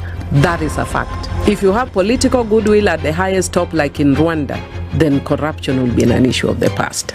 If you don't have political goodwill at the top, we will pass laws, we will amend laws, we will continue passing laws and re-amending laws, and nothing will happen. This is the Situation Room, the only way to start your day. 3, 2. Everybody, welcome to Kenya's biggest conversation. Heri Latifa, Muga, Madam Du, nimesalamia wote sana. Tumepokea salamu, asante sana. Hapa Garissa today the weather is very good, only that baridi inatupeleka mbio sana. Sasa baridi ni degree ngapi hapo? Hata sijui lakini madam tunakauka sana. If you want to follow the money trail, you've got to think like a thief to be able to catch that thief. A slap from a friend is better than a kiss from an enemy. You remember the kiss of Judas Iscariot? Iscariot. Yes. He's the one that imetuweka kwa hii mashida yote na mataabu kwa sababu of that kiss. Yet the slap of Jesus Christ when he slapped those guys wenye walikuwa wanauza mboga ndani ya kanisa took them to heaven. The Situation Room, Kenya's biggest conversation. 102.5 Spice FM, Kisumu. Most of the traffic in the city is confined to the thicker superhighway, where we're looking at traffic coming in from Survey out in towards the CBD. Limuru Road also busy, and we're looking at traffic. Now this is Langata Road, very, very busy, coming off Magadi Road on this other side, and then joining through to the Nyeri roundabout, bumper to bumper. Some of that will go off towards Raila Odinga Way. And so that has just popped up out of nowhere, and it is really crazy, at least for now. So watch out for that. Limuru Road also busy as you're approaching Kitisuru out towards Muthaiga. That is busy as well. The Eastern Bypass, chocker blocked, bumper to bumper in both directions. North Airport Road through the Embakasi Loop from Outer Ring and inbound Outer Ring. Kangundo Road also extremely busy. We thought that Friday traffic was not going to be too crazy, but then look at the thicker superhighway coming in all the way from Kahawa through towards Clayworks out towards Kasarani. Very busy traffic as well this morning. Let's see what happens as we get into it and through it. We'll talk SpiceFM KE on X hashtag the Situation Room.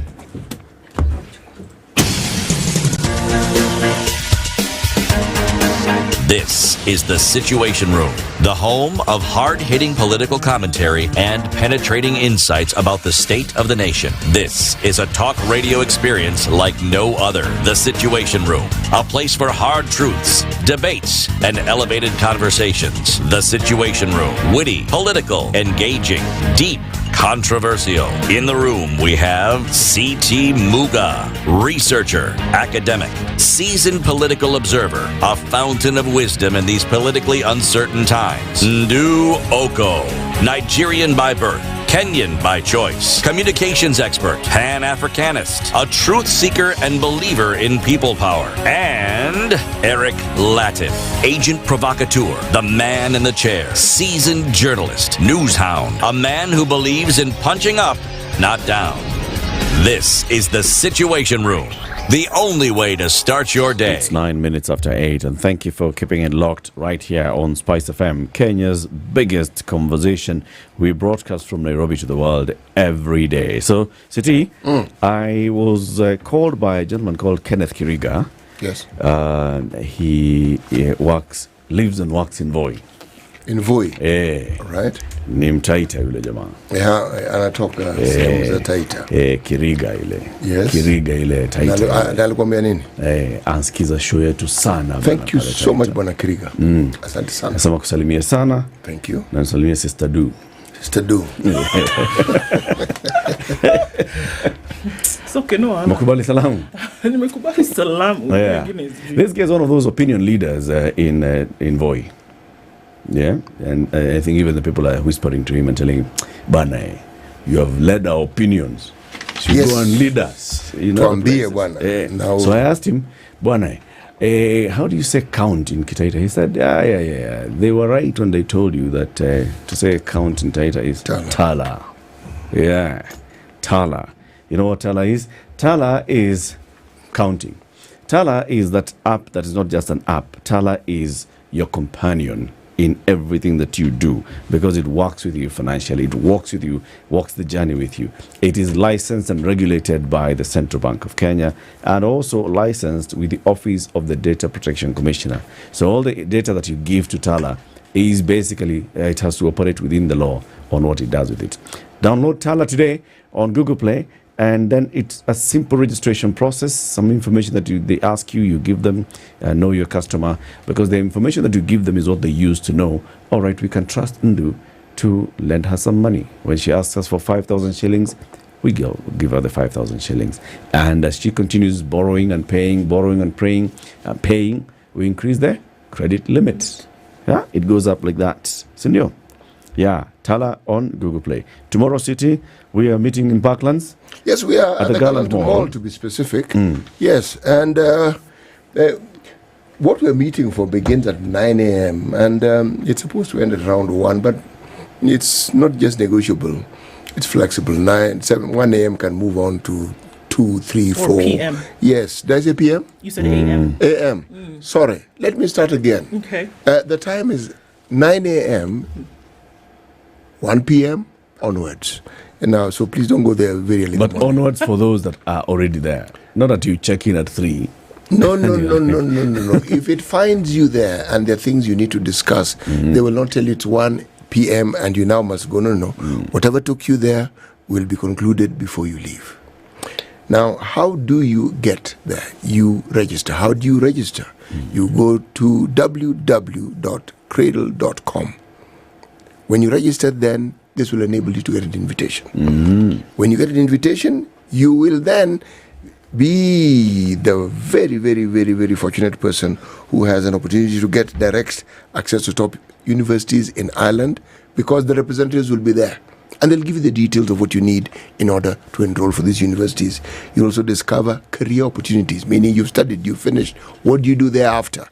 Are there jobs? Yes, there are, because Ireland is essentially Europe's headquarters for some of the most prominent industries that exist within Europe. And then you'll get expert visa guidance. Yes. Very good. Let's talk about food, nutrition, children, school-going children in school. Food for Education is an organization that we had the founder here one time, and she was telling us about how they founded Food for Education, how then they started working with various places, and now they are the big partner with the Nairobi City County Government in the Dish in a County program, Food for Education, cooking and distributing food and making sure that children are getting a nutritious meal every day. Shalom Ndiku is a policy, legal and sustainability expert at Food for Education. He's our guest for the next hour. Shalom, good morning. Good morning, Eric. Thank you so much for having me. Karibu sana. Yeah, you look well fed. I am. I try my best. Very good. And well educated. I don't know about that. I'll try. Food for Education. Karibu sana. City will give you the day's proverb. And this week the proverbs are from? DRC. Yes. Democratic. The one for Kinshasa. Kinshasa. Okay. From Zaire. You have to say it slowly. Because then the sh and the s will just sort of like mingle. Yes, and I'll be Kinshasa-ing. Yes. Or Lubumbashi. Or that one, Lubumbashi. Hey, okay. Anyway, interesting country, this one. Yes, formerly Zaire. Yes. It had its issues, and those issues have been costly. True. Many lives have been lost. True. When they had their war, 5.4 million plus died. You know, that's not a small number. It's a very high number. It's massive. Serious. No, it's huge. Right. Imitating things led the frog to have his ears cut. Imitating things led the frog to have his ears cut. Shalom. How do you interpret this proverb? I think it emphasizes something around originality, right? And being yourself. Because clearly the frog did not have any identity, might not have had any voice of its own. So cutting those ears may have required it then to be original and actually not imitate what it's hearing, but actually then voice out something that's original and authentic to itself. I don't know if that's me overthinking or that's what other guests said. You're allowed to overthink here. What's wrong with overthinking? Really, you're even allowed to say what other people have said. And all those things. The key thing is you interact with the proverb and you tell us what you think. If that's what you think, then that is good. That is my interpretation, CT. It's a good interpretation. Yeah. Yes. Very good. So for those that have been living under a rock and without ears, what is Food for Education? Food for Education is a non-profit. We were started in 2012 by our founder, who you mentioned, Eric, was here, Wairimu. And our main goal is to ensure that no child goes hungry, right? Particularly children in schools, in our public schools. 2012, we're feeding 25 children, and fast forward to today, we're feeding 450,000 learners every single day in ECDs and primary schools across the country in 10 counties. And we do that through centralized kitchens. We have almost 30 of those, and then we also do it through decentralized kitchens that are spread across various counties too. And really, Eric, our goal is to make sure that because a hungry child cannot learn, they must be fed so that they can ensure they're staying in school, they're performing in school, and their nutrition and health is still to create that future human being who will be productive to this economy and society. Are you only doing lunch, or are you also doing breakfast? tea break like this, China mandas and that kind of thing. Yeah. Mind the boiro as you go. So for us, obviously, one of our core tenets is these meals must be nutritious. So mostly we do lunch, but we also provide porridge for certain learners in Murang'a County. So in Murang'a County, we provide porridge, but in the other 9 counties, we provide porridge at 10 for the ECD learners. This is a partnership with Murang'a County, and they fully subsidize this for the ECD learners. And for us, maybe mandazi might not be the most nutritious. So this porridge is fortified, it is healthy, and really research shows that actually giving a young child at that age this fortified cup of porridge is actually quite enriching for them. So why lunch? Because it seems like your main entry point is the lunch. Why lunch? I think lunch strategically also because the most common school meal for any child going to school in the world is lunch. If you're not boarding, if you're a day learner, lunch is the most important one. So the assumption is that breakfast will be provided at home, supper or dinner will be provided at home after school. But the reality is that's not the case. So lunch holds this central place for us as a community, and that's why we chose to provide it. It works within that school calendar. What have we seen? I mean, I think you gave a little bit of that at the beginning, but what have we seen is the direct effect of children having a nutritious meal during the day, or at any time, and then, but now as pertains to schooling and knowledge retention and all of that, what have we seen? Is a direct correlation? Perfect. Thanks for that question too. So what we've seen is, I think one of the biggest outcomes is around education, right? Children are coming to school because of this meal, right? We're seeing attendance numbers going up. For example, in Nairobi County, Eric, you mentioned Dishina County, which we're doing in partnership with the county government of Nairobi City. We've seen attendance go up to about 95%, right? Second, we're seeing enrollment. Children are enrolling in school, right? Parents whose children may not have been coming to school actually encouraging them to go because of a meal. Remember, our poverty levels in urban and informal settlements in some of our rural areas are really high. So the power of a meal is a drawing factor. And then third, educationally, we're seeing performance improvement, right? Teachers are telling us this. We have, teams that assess this data, and they're seeing that children are actually performing slightly better, particularly where you have what we call sort of universal feeding. For example, in Mombasa, we have a partnership with the county government, and here the county government fully subsidizes a meal for all ECD learners. And it shows that actually these children who are eating every day for free because the county government is investing in them and school feeding are actually performing better than their peers. Yeah. So let's do a little bit of, just tracing. We say that if in a school, for example, and what you can see, Shalom, is very clear, that if a school had 700 students, right, and if, give or take, 500 of them were attending school regularly, and the introduction of the school feeding program meant that you had a hot lunch every day.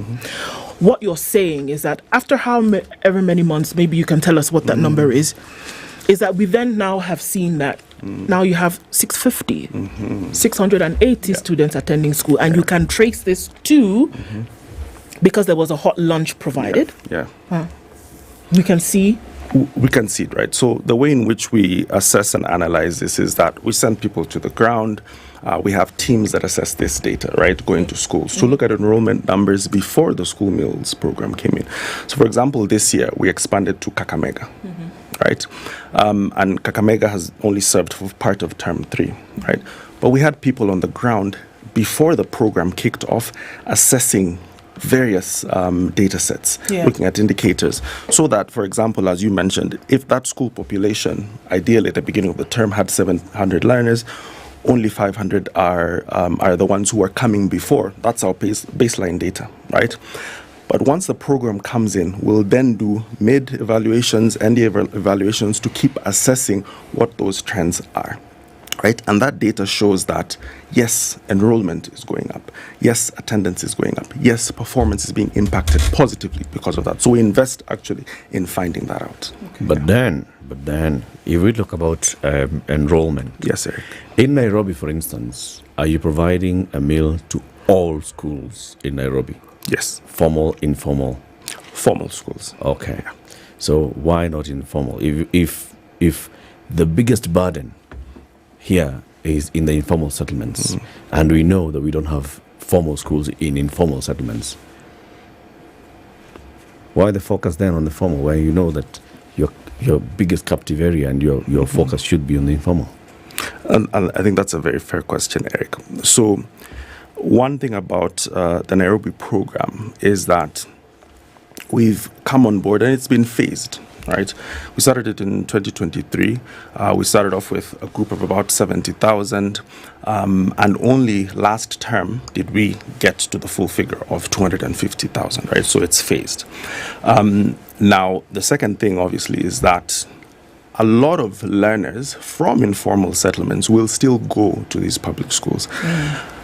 The Dishina County program is a tripartite relationship between the county government of Nairobi, ourselves as the implementer, but also the Ministry of Education.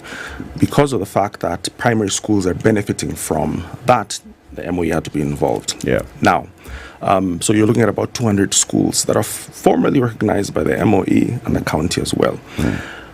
There are conversations that are happening. Actually, even last week, His Excellency Governor Sakaja has shown an interest in wanting to ensure that informal schools are added to the program. Now, for us, we'd need to ask ourselves a number of questions, right? The first being the logistics of it all.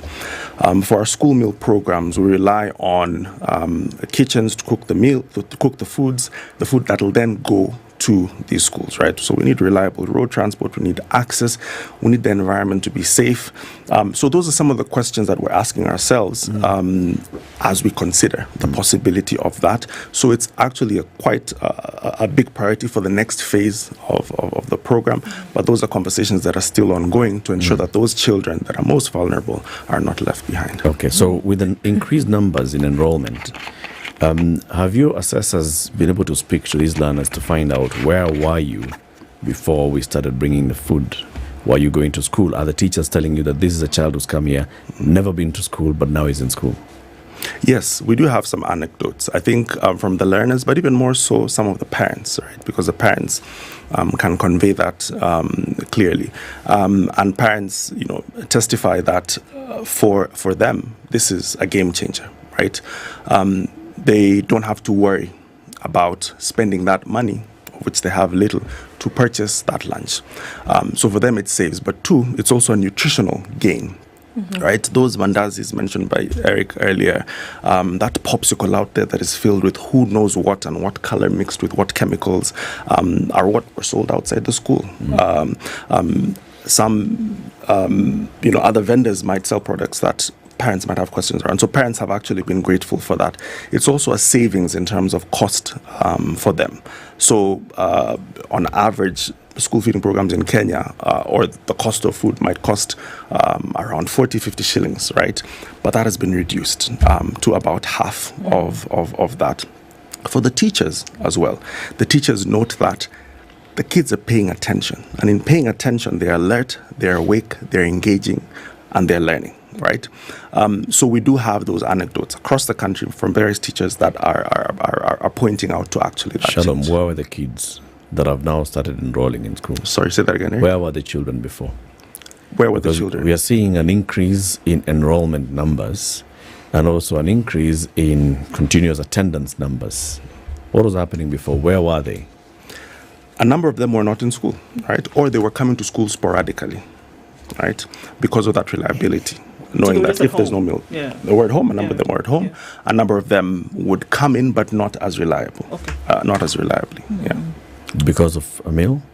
Because of a meal. A meal is powerful, Eric. If you think about the hunger you have as an adult, transpose that to a younger version of yourself and what it means just for that meal.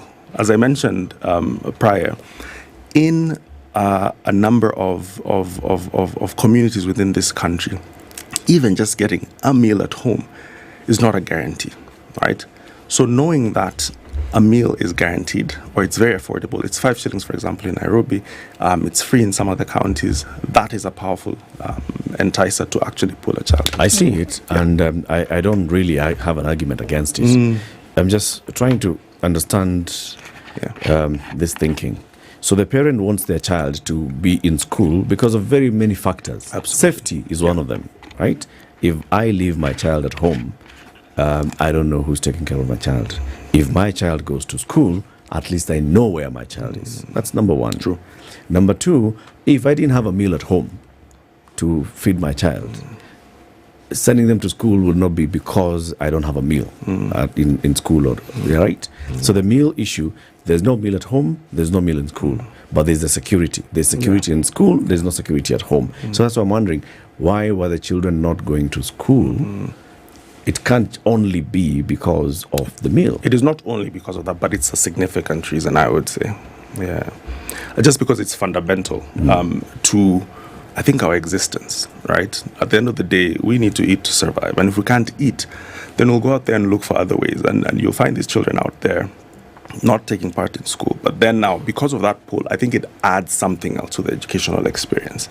And I think that's the case I'd make. But I think you're right. There are many reasons why a child would go to school. But for us, our reason is central. It's a need that is being provided. Yeah.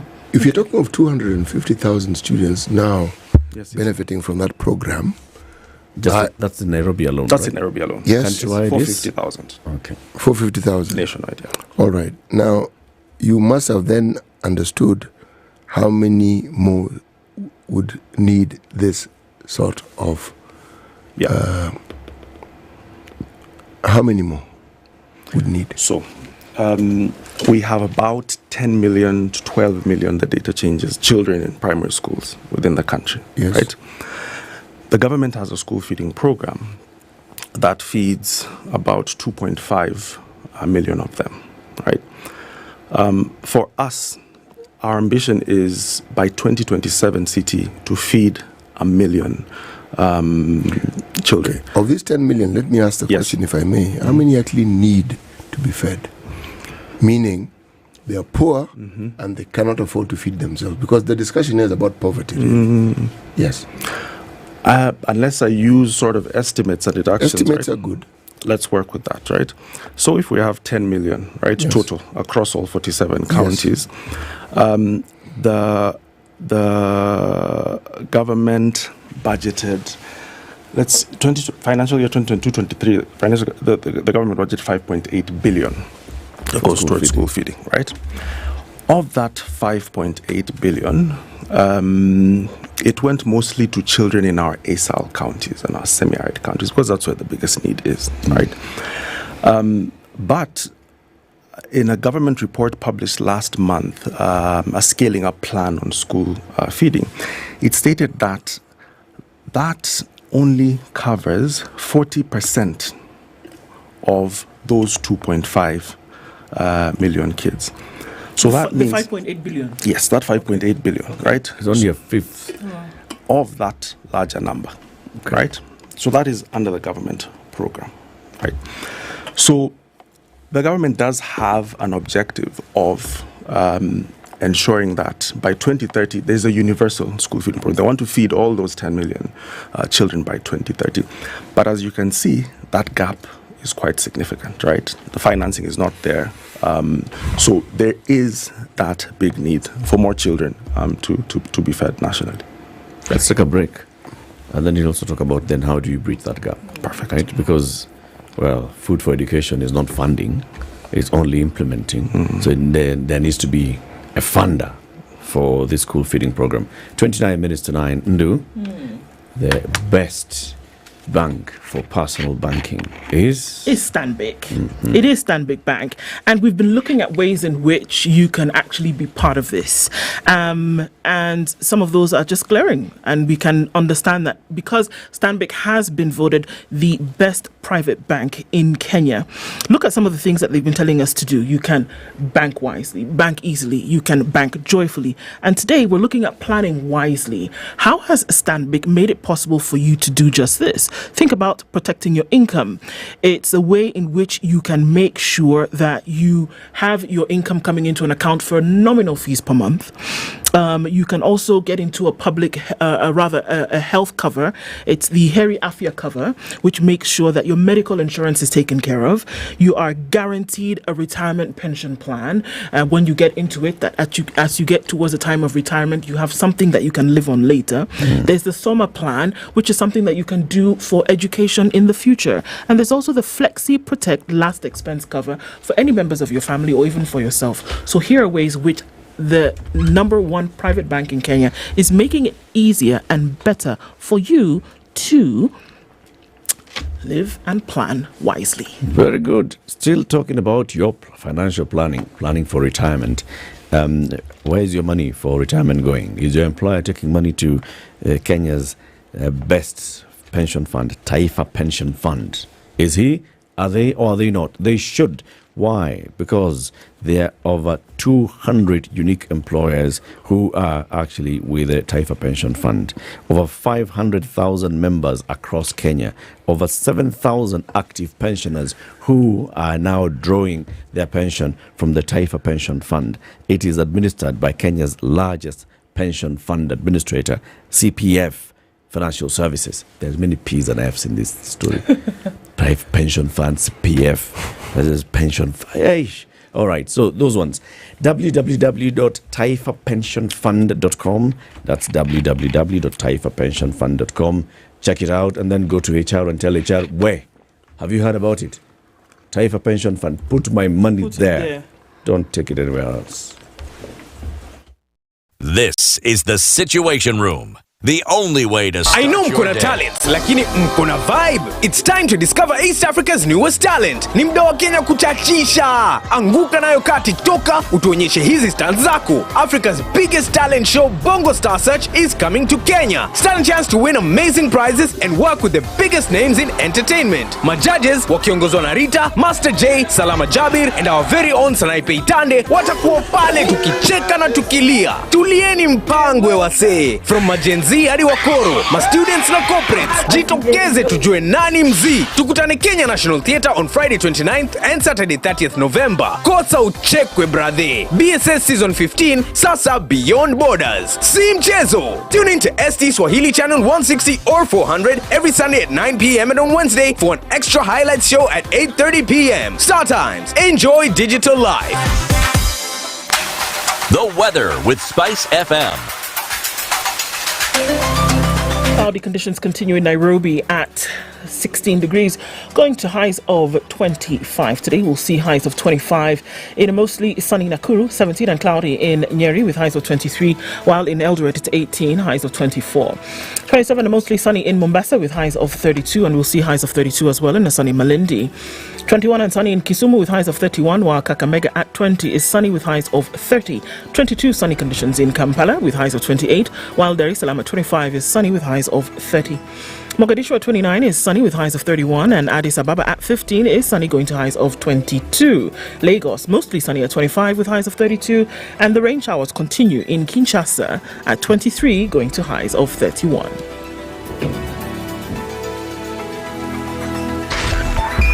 SpiceFM, Nyeri. Still in traffic hour. Let's see what's going on. We had some serious traffic built up over the Thika Superhighway. That seems to be reducing significantly now. It's just confined towards Garden City and not just bumper to bumper, but it's starting to even out. But as you get to Survey, it is bumper to bumper. It's also very busy on Limuru Road. Now is when Limuru Road traffic has begun in earnest. And it's also then heavy a little bit here and there on Lower Kabete, towards Spring Valley. Okay, Langata Road also very busy. It's a Friday, and so it's coming off of Gong Road, joining with Langata Road, also coming off of Magadi Road. So we're going to watch out for that as well. The Eastern Bypass is giving traffic all the way through towards the Cabanas interchange, and on Outer Ring, that shouldn't be too long from now. Okay, we're going to keep an eye on that. Let's see what happens in half hour or so. SpiceFM KE on X. Hashtag the Situation Room. Mature, intelligent talk every morning. Spice up yourself.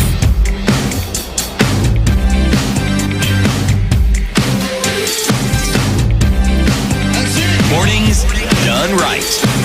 94.4 Spice FM, Nairobi. All right, the nexus between nutrition, getting full bellies, and school, and actually being able to perform well in school. We're discussing that among many others with Shalom Diku, who is a policy, legal, and sustainability expert at Food for Education. City, you had a question before you took the break. You see, when I look at these numbers, yes, not everyone who is in that school and who receives this school feeding program or who is part of it could be said to be poor. True. But clearly there is a need. Why I wanted those numbers, why I was asking you for those numbers, is because I'm trying to estimate, I'm trying to think. With every year, the number of Kenyans, young Kenyans who actually join schools isn't decreasing, it's actually increasing. Okay? But everything that we're saying doesn't speak to schools not meeting the needs of children. It speaks to parents not having the means to look after their children. Because if parents were able to look after their children, well, they would all go to school and they would have something to eat in order to go to school. Okay?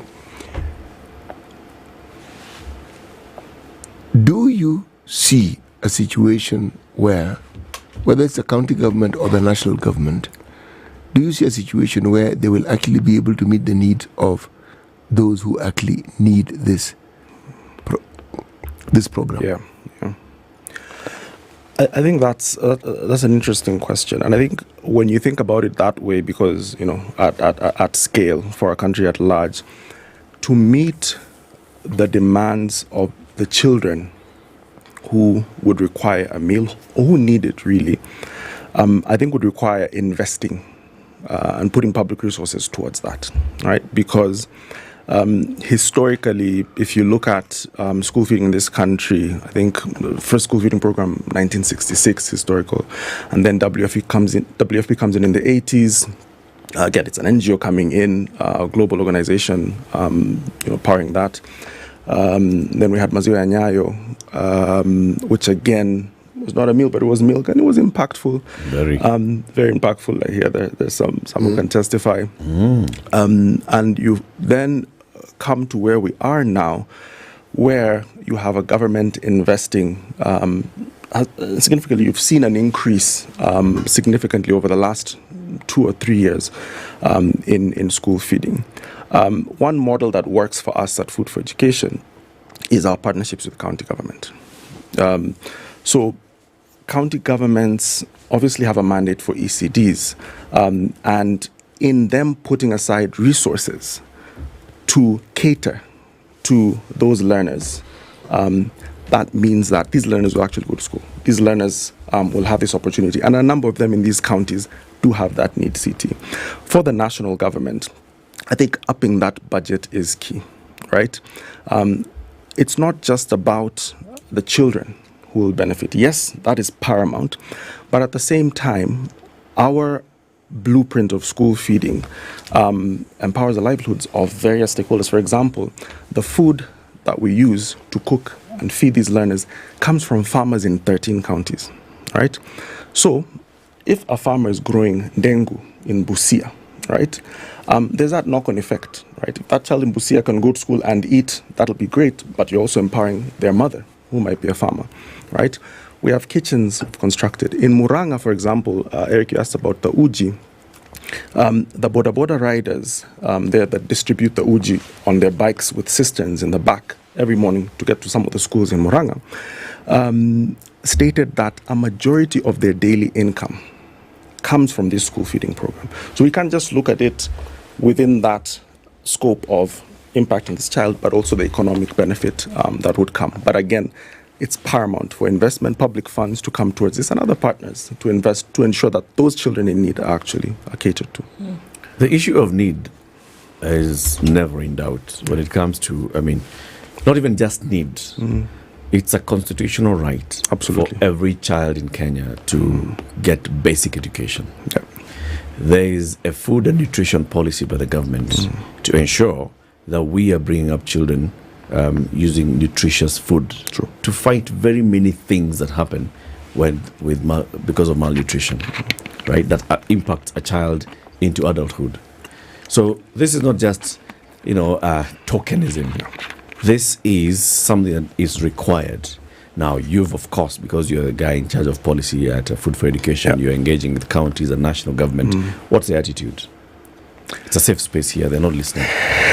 What's the attitude of government? I marketed the fact that I was coming here, so some of them may have seen it. But I think the attitude is positive, right? And you mentioned something very important, policy, right? One of our objectives is to institutionalize school feeding. And a big part of that, as I mentioned in responding to City's question, is putting public finances towards it. But two, creating systems that can last, that can withstand any changes, that are resilient, to be able to ensure that these children can learn. The attitude is positive politically because children are a key stakeholder in any context. Education is a big priority for us, as is agriculture, as is food. So we're seeing an interest generated from various county governments. The ones that we partner with are speaking positively about the impact it's having for them. And one thing that at least each of the three counties we work with county governments, Nairobi, Mombasa, and Murang'a, are actually looking and have started developing policies and regulations to actually institutionalize this in the long run.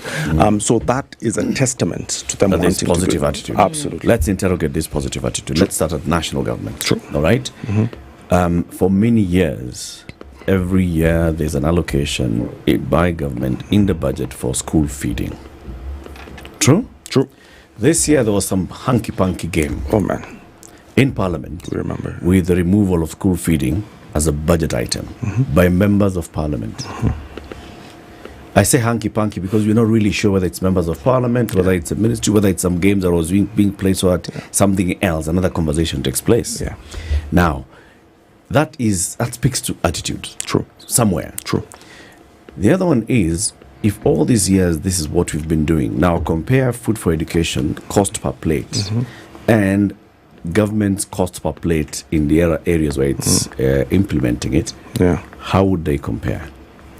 Perfect. So I think they're... Compare how much you spend, for example, in the three counties, cost per plate, and how many children it benefits, versus the 4.5 billion shillings and how many children it benefits. Perfect. Answer. Wacha nijaribu kwanza, Eric. Aye. Now, just to bring about a couple of clarifications, right? So we have a cost per meal, right? And that cost caters to the expenses that ensure that food that comes from the farmers all along that value chain to our kitchens, be it the one in Nairobi on Mombasa Road just down here, that cooks 60,000 meals per day, our Giga Kitchen. You should visit it, it's actually very close. The 17 cooks there cook that meal, it's then put on containers, it's then distributed to schools within Nairobi, right? And that child taps on this watch, money is deducted, 5 shillings if you're in Nairobi, and they eat. We have that cost, that is clear. Now, for the government, the national government, there's a distinction, right? Because that value chain for them is different, right? If you look at school feeding in this country, Eric, school feeding, if you look at that budget line for school feeding in the last few years, in the budget every June, July, the money goes to a SAGA or an MDA known as NACONEC, right? The National Council for Nomadic Education in Kenya, right? Now, for them, their objective and their priority is the ASL regions, right? Because that's where the need is. The food that is provided there does not follow the same value chain because it's distinct. The context is different. So obviously it needs to be tweaked and adapted. So the majority way in which food is provided is it's provided sort of in kind, right? It's raw products, Malindi, legumes or dry grains, and so they don't cook that. They don't cook, right? So obviously that impacts the cost of the meal, right? Sometimes it's cash, where these schools might then have to, decide what way in which they'll cook. And in some instances, there might be some kitchens that are constructed that do that. So for the national government, the closest way in which to try and estimate what it would cost would be to look at that budget, to look at what amount actually goes directly to any meal that the child has that benefits from that public funding, and then a division. But I think that will not be the wisest way to assess that. It's just me. Yes, sir. For you, when you are having a conversation with the county government, yes, for a program, you say this is how much it will cost to actually feed this child. Yeah. Right? And what do you do? What are you feeding them? Rice and beans and what else? So we feed them rice is the carbohydrate or the starch, and then we rotate between various legumes, beans, dengu, western dengu, and then there are vegetables, tomatoes, carrots, cabbage. We also give them a fruit every week. So you have a cost for that? We do. Oh, how much is it? That cost, average, let's say the Nairobi one, average 35-40 shillings. 40 bob a plate. Yeah. That is food from farmer, kitchen, yes, all that. That is a cost to get that plate, food on the plate. Exactly. Now, you see, this is what you use to budget. Yes. And to justify your budget. Yes. It's the same thing that's expected of NACONEC and the State Department for Basic Education. When they are talking to the National Treasury, this is how much we need, 4.5 billion shillings. It's built up from a cost per plate. True. Is that not available? That information? I think it's something that can be looked into, Eric. But I think because of the diversity of ways in which this food is delivered, because for them it might be a significant cost of gunias of maize, right? A big part of our cost per meal also comes from the operations that we have, right? Yeah. Because we're at scale, those costs are different, right? And they are actually a value proposition when we now talk to county governments, in that the pitch to county governments, and because a big part of my work is talking to government officials, is telling them that, look, we want to take away all the problems for you, where if you allocate X amount towards school feeding, subject to the number of VCD institutions they have, whether they choose a meal or porridge, we will take away that stress for you. We'll provide you with an efficient and stress-free program so that children in your country can learn. So that value proposition influences. It's about the benefit to the child. Right? Yeah. That's the bottom line. I am questioning whether this 4.5 billion shillings is actually value for money. That's why I'm heading with this question. I think if done right, it can be, Eric. If done right. Yeah. And I think a big push for us is, partnering with government to be able to support them, right? There are many other stakeholders in the school feeding programs as well. There's a school meals coalition where various donors, actors across this country are actually doing this. So I think really bringing these forces together, where everyone shares their experience in its diversity, to be able then to collaborate with government, right? To do this could actually get us towards that, getting it done. So beyond this 4.5, if you look at the other actors in this particular space, how much money then would you estimate is actually being spent? Yeah. And is there a duplication of effort? Being spent or needed? No. What's available, what's being spent? It's more because, organizations like us are contributing. Can we hazard a guess? I'm picking up from where Eric left it. Because 4.5 billion is a lot of money. The question I'm thinking is... And it's feeding only to about... It's 2.5, yeah. 2.5 million children. Yes, and that's the question I'm asking. Can 4.5 billion not feed more people?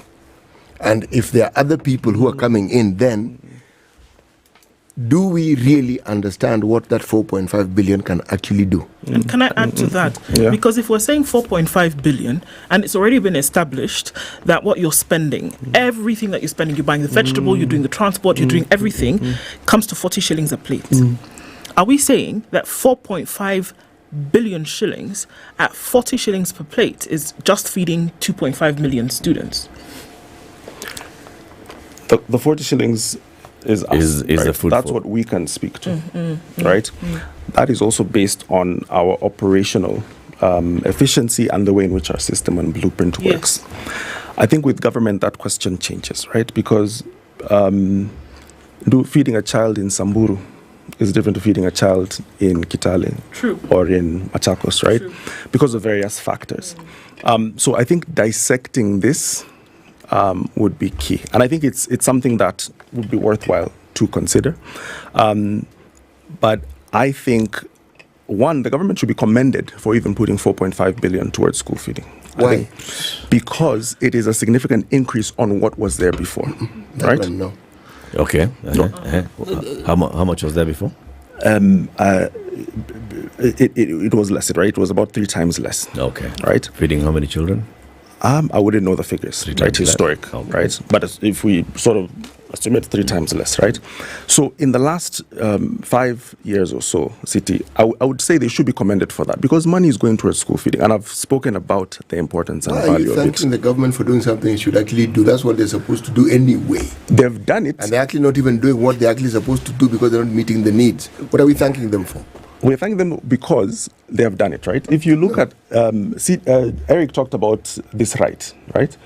This right to education, right? The right to food is a socioeconomic right. If you look at our Constitution, Article 43, it states that socioeconomic rights can only be achieved, right, where resources can also follow them, right? It's a balance in which, for that right to be achieved, resources must follow. Is the government doing us a favor?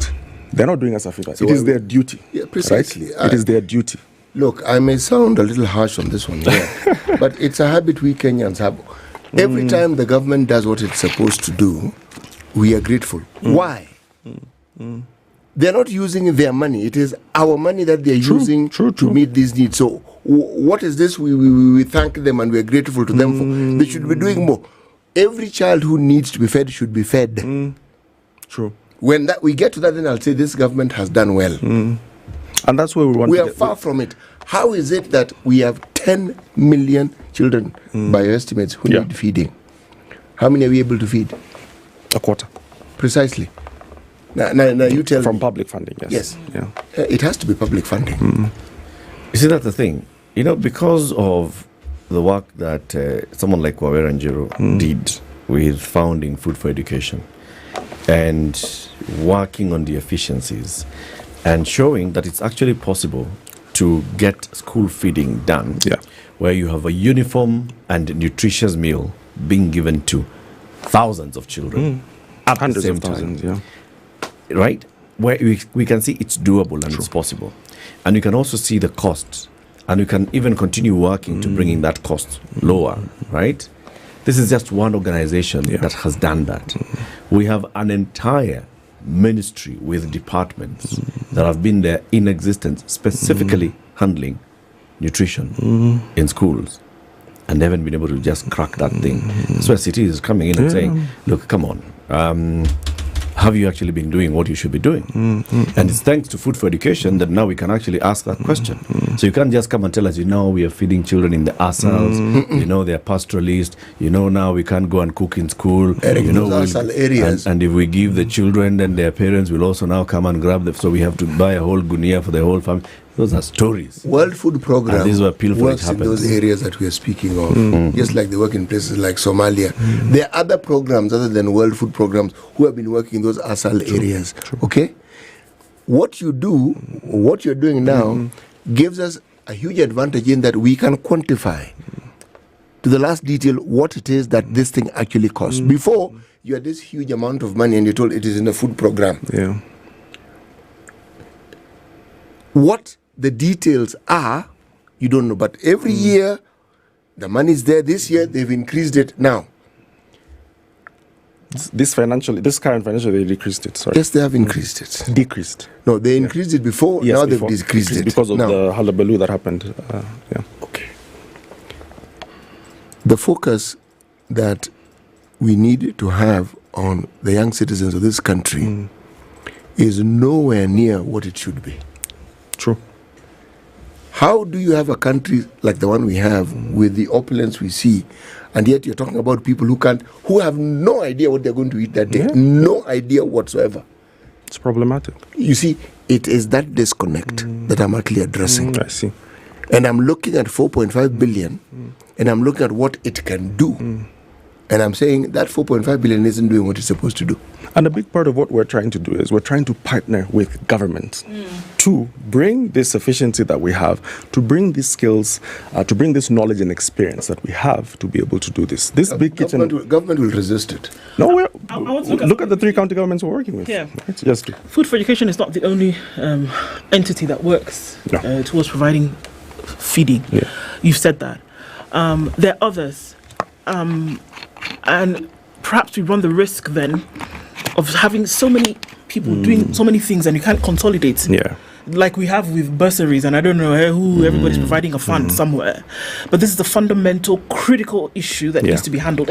And we talk about feeding programs as though it is for the less fortunate only. It's not. It's not. It should be uniform. It should be uniform across board, just like we're talking about free education should be for everyone. Everybody.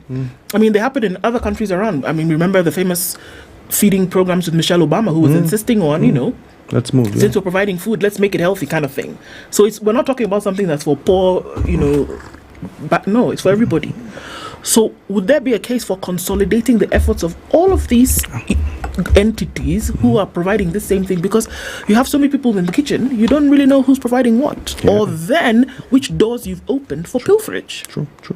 And I mean, too many cooks can spoil the broth. Yeah.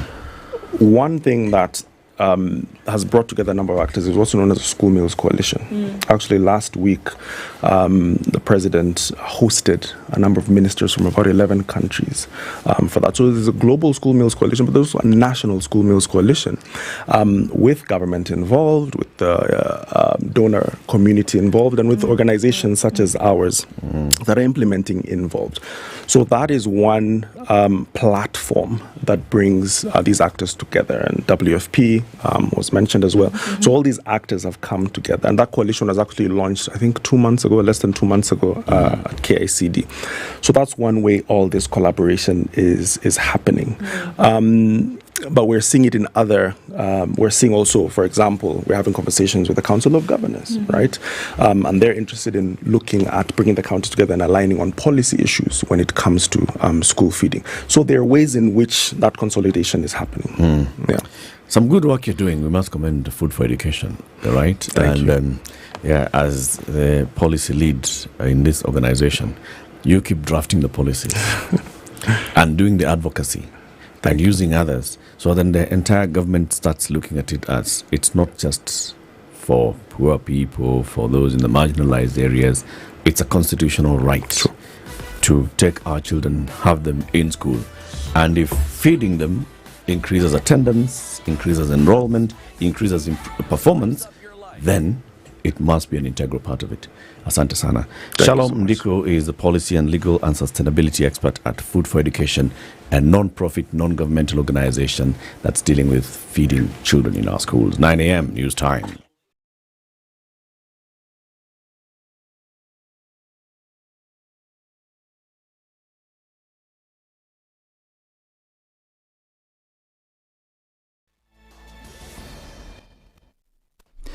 Good morning, this is Newswire. I'm Dennis Aseto.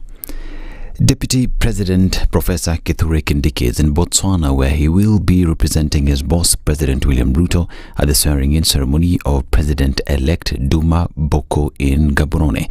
Boko was elected in the elections held last week. This is Kindiki's first official trip outside the country since he was sworn in as DP. Kindiki is accompanied by Senators Fatuma Dulo of Isiolo and Eddie Okech of Migori. In addition, MPs Owen Bai of Kilifi North, Vincent Musyoka of Mwala, John Njuguna Kawanjiko of Kiamba, Victor Koich of Chapalungu, and Elisha Odhiambo of Gem have also accompanied Kindiki on the trip.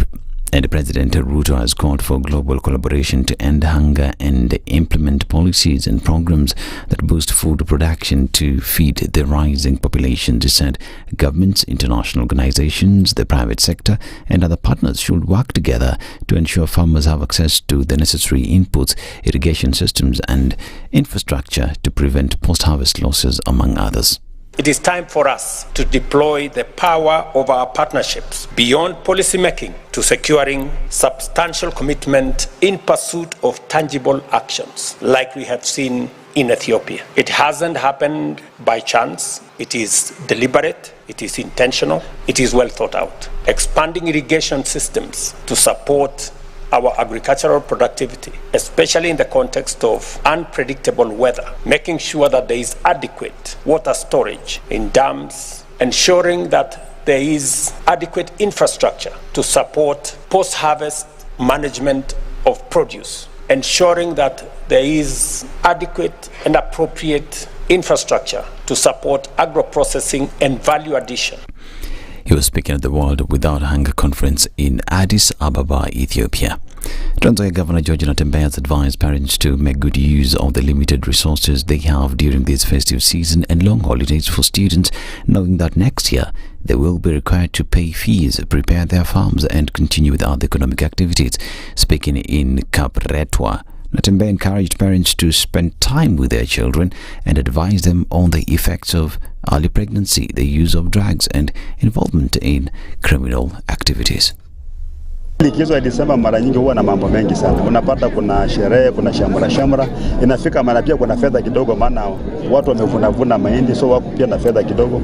So napata kuna uwezekano watu wanajisahau. Hata wanafunzi wenyewe wanajisahau, napata wengine wanajiingiza kwa mambo ambayo sio mazuri, wanaanza kubugia pombe, wanajiingiza kwa mambo ambayo sio mazuri. Ikifika wakati shule zinafunguliwa, unapata watoto wetu wako na matatizo makubwa. Wajue kwamba Januari yaje. Wakati shule zimefungwa, hii ni fursa ya wazazi kukaa na watoto wao, kuwapa wasia.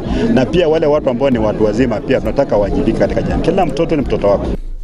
Chairperson of the Education Committee in the county and representative of Saboti Ward, Boniface Cheloti, also asked parents to spend knowing there are responsibilities awaiting them after the long holidays. Hii likizo ni refu, ila ambalo tunaomba wazazi wetu ni kwamba waweze kuwalinda watoto wao, waweze kuwapa wasia, waweze kujua ya kwamba likizo hii ni refu na ikifika Januari wao ni vema wakaweze kurudi shuleni wakiwa katika hali salama. Kwa sababu katika likizo hii refu ya Disemba kuna shamra mbalimbali, kuna shamra za Krismasi na kadhalika. Lakini wazazi wakiwapa wasia watoto wao wakati huu wa likizo, niko na imani ya kwamba ikifika Januari wale watoto watakuwa katika hali nzuri ya kurejea shuleni ili wakaweze kusoma kwa njia nzuri.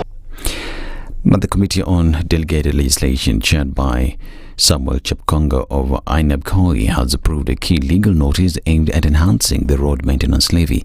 Members of the committee endorsed the road maintenance levy fund imposing of levy order of 2024 during a meeting with officials from the State Department of Roads led by PS Joseph Muga. Legal Notice number 9 of 2024, approved by the MPs, seeks to increase the road maintenance levy fund rate from 18 shillings to 28 shillings per litre of petrol and diesel. During the scrutiny of the legal notice, Chepkonga and committee vice chairperson Robert Geshimu of Gishugu led the House team in expressing concerns about whether the enactment of the legal notice would raise the overall price of fuel. This is Newswire. I'm Dennis Asada. Good morning.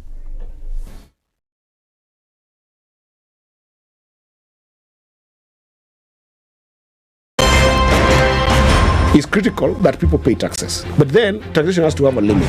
When you start overtaxing people beyond certain limit, then this is now we call robbery with violence. We are all struggling, but we don't show. If you're not doing well, shame on you. But you have to say, I'm broke and I'm struggling. We are not okay until everybody is okay. We are pretending to have political parties. Why don't we just be honest? And we say, these are the Luyas, these are the Kambas, these are the Kikuyus, and we find ourselves in Kenya. You know, with politics and leadership, no matter what you do, there will always be a complaint. There will always be the assumption that you're either stealing or you're not doing things right. As a leader, don't fear. If you know you're doing the right thing, you've thought about it, you've got an expert advice, do it, then understand later. This country, we don't need prayers. Prayers is between you and God. Good governance and thinkers who care about the country and not their stomach. That's what we need. The Situation Room, Kenya's biggest conversation. 94.4 Spice FM, Nairobi. Thank you very much, Eric, and it's good to be at the Situation Room. Always a pleasure coming here. This is the most challenging interview panel in Kenya. You guys are very well informed, and as you can see, Charles today, very philosophical. To be poor in this country is the greatest sin you can commit, not just from a legal perspective, but from life generally. It is very, very skewed. We just heard on the floor of Parliament, just most recently, a leader within the ODM saying that Sisi ni ng'ombe is a baba. Yeah. Which means that you are willing to be milked dry. You cannot force me to believe. I'll give way. If it's land that I'm told to return to you, I will. Okay? Because the court has said so. But I'll continue saying, watu wamenirusha. That's all that I'm doing. The Situation Room, Kenya's biggest conversation.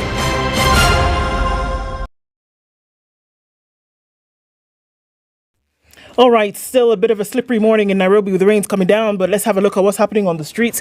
The Eastern Bypass, with some traffic still, as you get towards North Airport Road, is busy. There's also traffic coming in on Outer Ring, and it's going to connect with North Airport Road as well.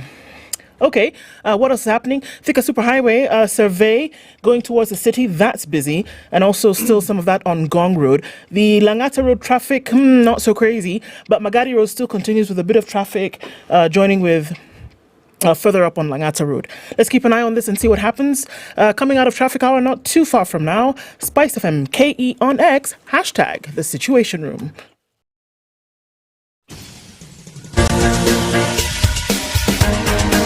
This is The Situation Room, the home of hard-hitting political commentary and penetrating insights about the state of the nation. This is a talk radio experience like no other. The Situation Room, a place for hard truths, debates, and elevated conversations. The Situation Room, witty, political, engaging, deep, controversial. In the room, we have C.T. Muga, researcher, academic, seasoned political observer, a fountain of wisdom in these politically uncertain times. Ndu Okoh, Nigerian by birth, Kenyan by choice, communications expert, Pan-Africanist, a truth seeker and believer in people power, and Eric Latiff, agent provocateur, the man in the chair, seasoned journalist, news hound, a man who believes in punching up, not down. This is The Situation Room, the only way to start your day. It's 9 after 9. How are you? On to the final hour of Kenya's biggest conversation. So, time for our Health Friday conversation. We will tell you all about it. Well, the children are at home for, is it 2 months? Yes. And then there are young adults who are just about to do their final 9 weeks exam paper, and they're young adults, and so now they're getting into adulthood, and they'll have time before they report into university if they do, in colleges, so they have time. My friend, we'll be talking about substance use in teenagers shortly. But before that, Ndu, today we are going to announce a winner of 25,000 shillings. Yes. Courtesy of Stanbic. Yeah. Stanbic is your number one private bank in Kenya, that's for sure. And we've been talking today about being able to plan wisely, right? Which is one of the things that Stanbic affords you to do, plan wisely, whether it's in education, whether it is investment, whether it is health for the future, whether it's last expenses, whatever that may be. Stanbic says you can plan wisely with us. Imagine having a world-class banker who truly gets you and knows what you're working towards. So you can meet your dedicated private banker, ready to guide you every step of the way. Visit the website and you can also learn more. It's hashtag Stanbic Private Banking, hashtag Bank Wisely. Very good. As you're still talking about that city, tomorrow, a lot is happening. Between 9 a.m. and 1 p.m. A great deal is happening, and it is not called 24. Yes. 24. Between 9 a.m. and 1 p.m. Yes. The official study in Ireland Fair is going to take place at the Gallant Mall in Parklands. That is the important thing that's happening. And to be able to attend this fair, you need to register.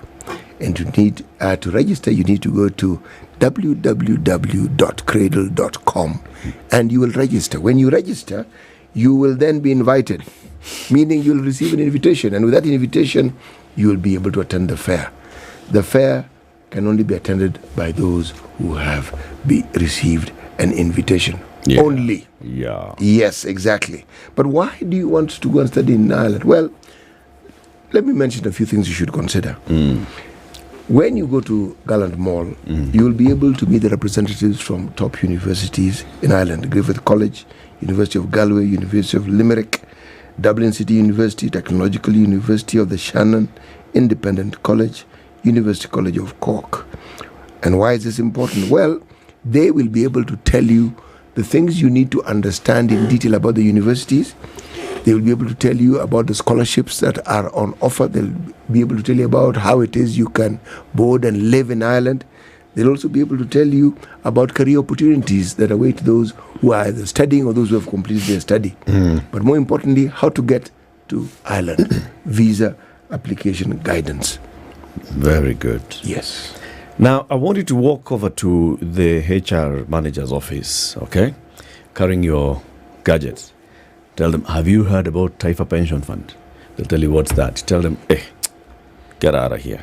Just get out of here. You don't deserve to be here. If you do not know, the best pension fund in the country administers by Kenya's largest pension fund administrator called CPF Financial Services. If you don't know, one that has over 200 employers on it, one that has over 500,000 members across Kenya, that's 500,000 members across Kenya, where there are 7,000 active pensioners who are receiving their pension benefit through this one. If you don't know about it, where have you been taking my pension money?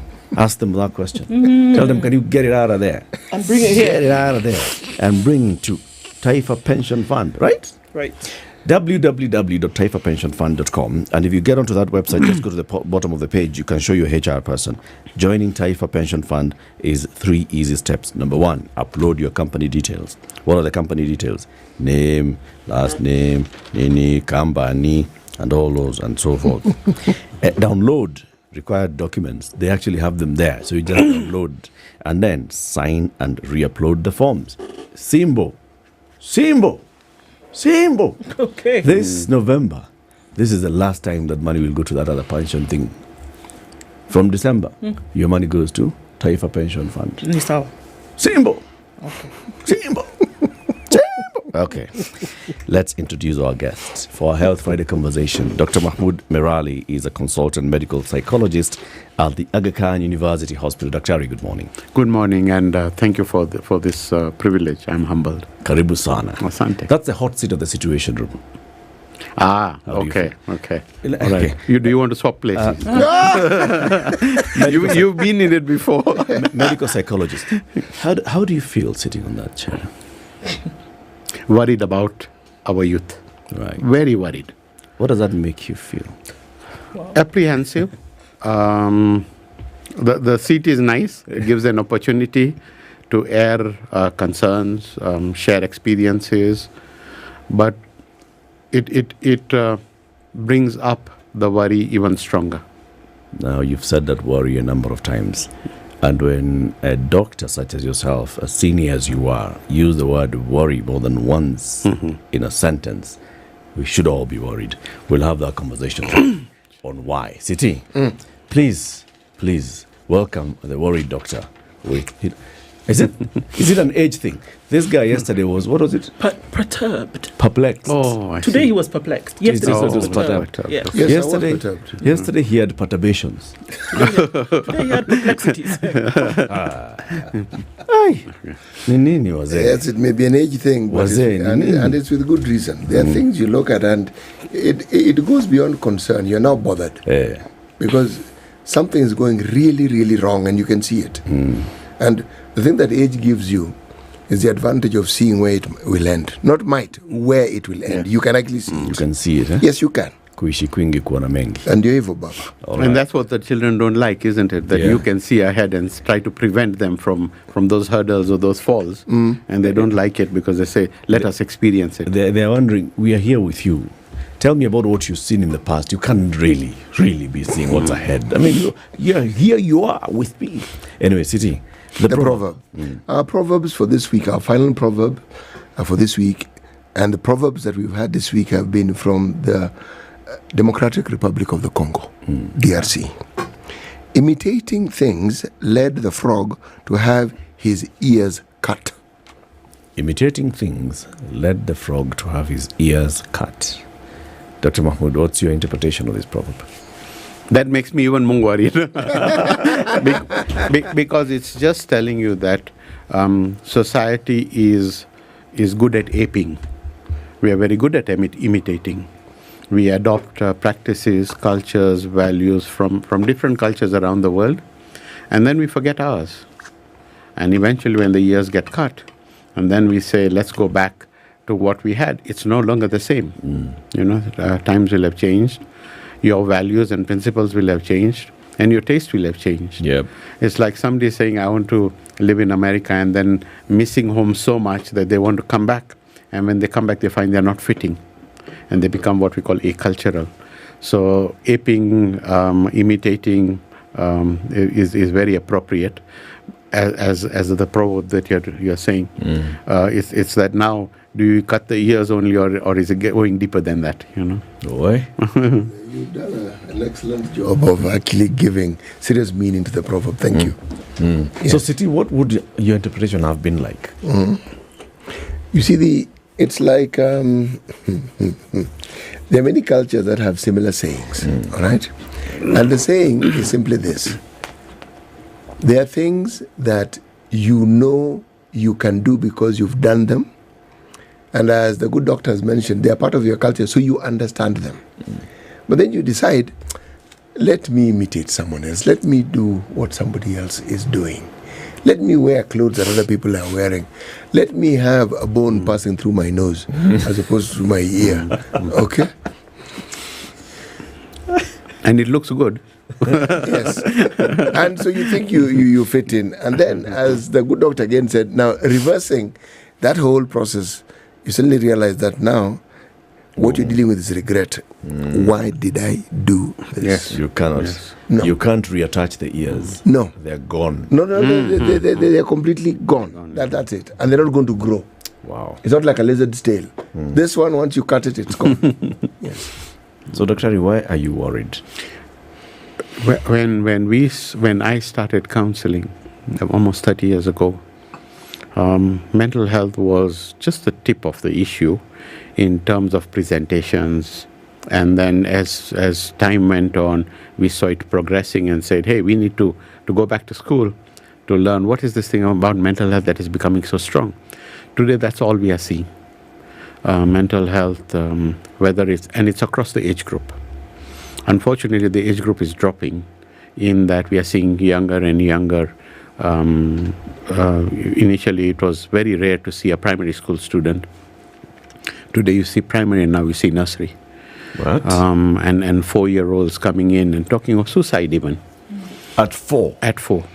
And we've got 6-year-olds who try to commit suicide. So you can see the progression. And it's almost like you don't know what to do.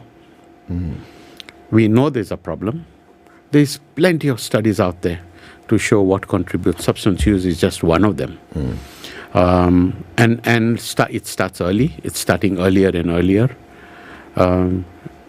And of course the effects are there, especially during the developmental stages, how it affects the brain development. Adolescents, we know, are going through a spurt of growth in so many different ways. Their brain is developing at phenomenal speed. And then you introduce a substance that's going to affect how that works and how that gets developed. So before you know it, we have a problem. Not many people admit to addiction or dependency. A lot of people say, no, we are in control, we know how to use it, we can manage it, everybody's using it, that kind of thing. But that as time has gone, not only have we developed in terms of our use, we've developed also in terms of where that use is coming from, where that substance is coming from, how that is being developed. When we talk about weed, sounds so simple. There are 2,000 to 3,000 different types of weed out there.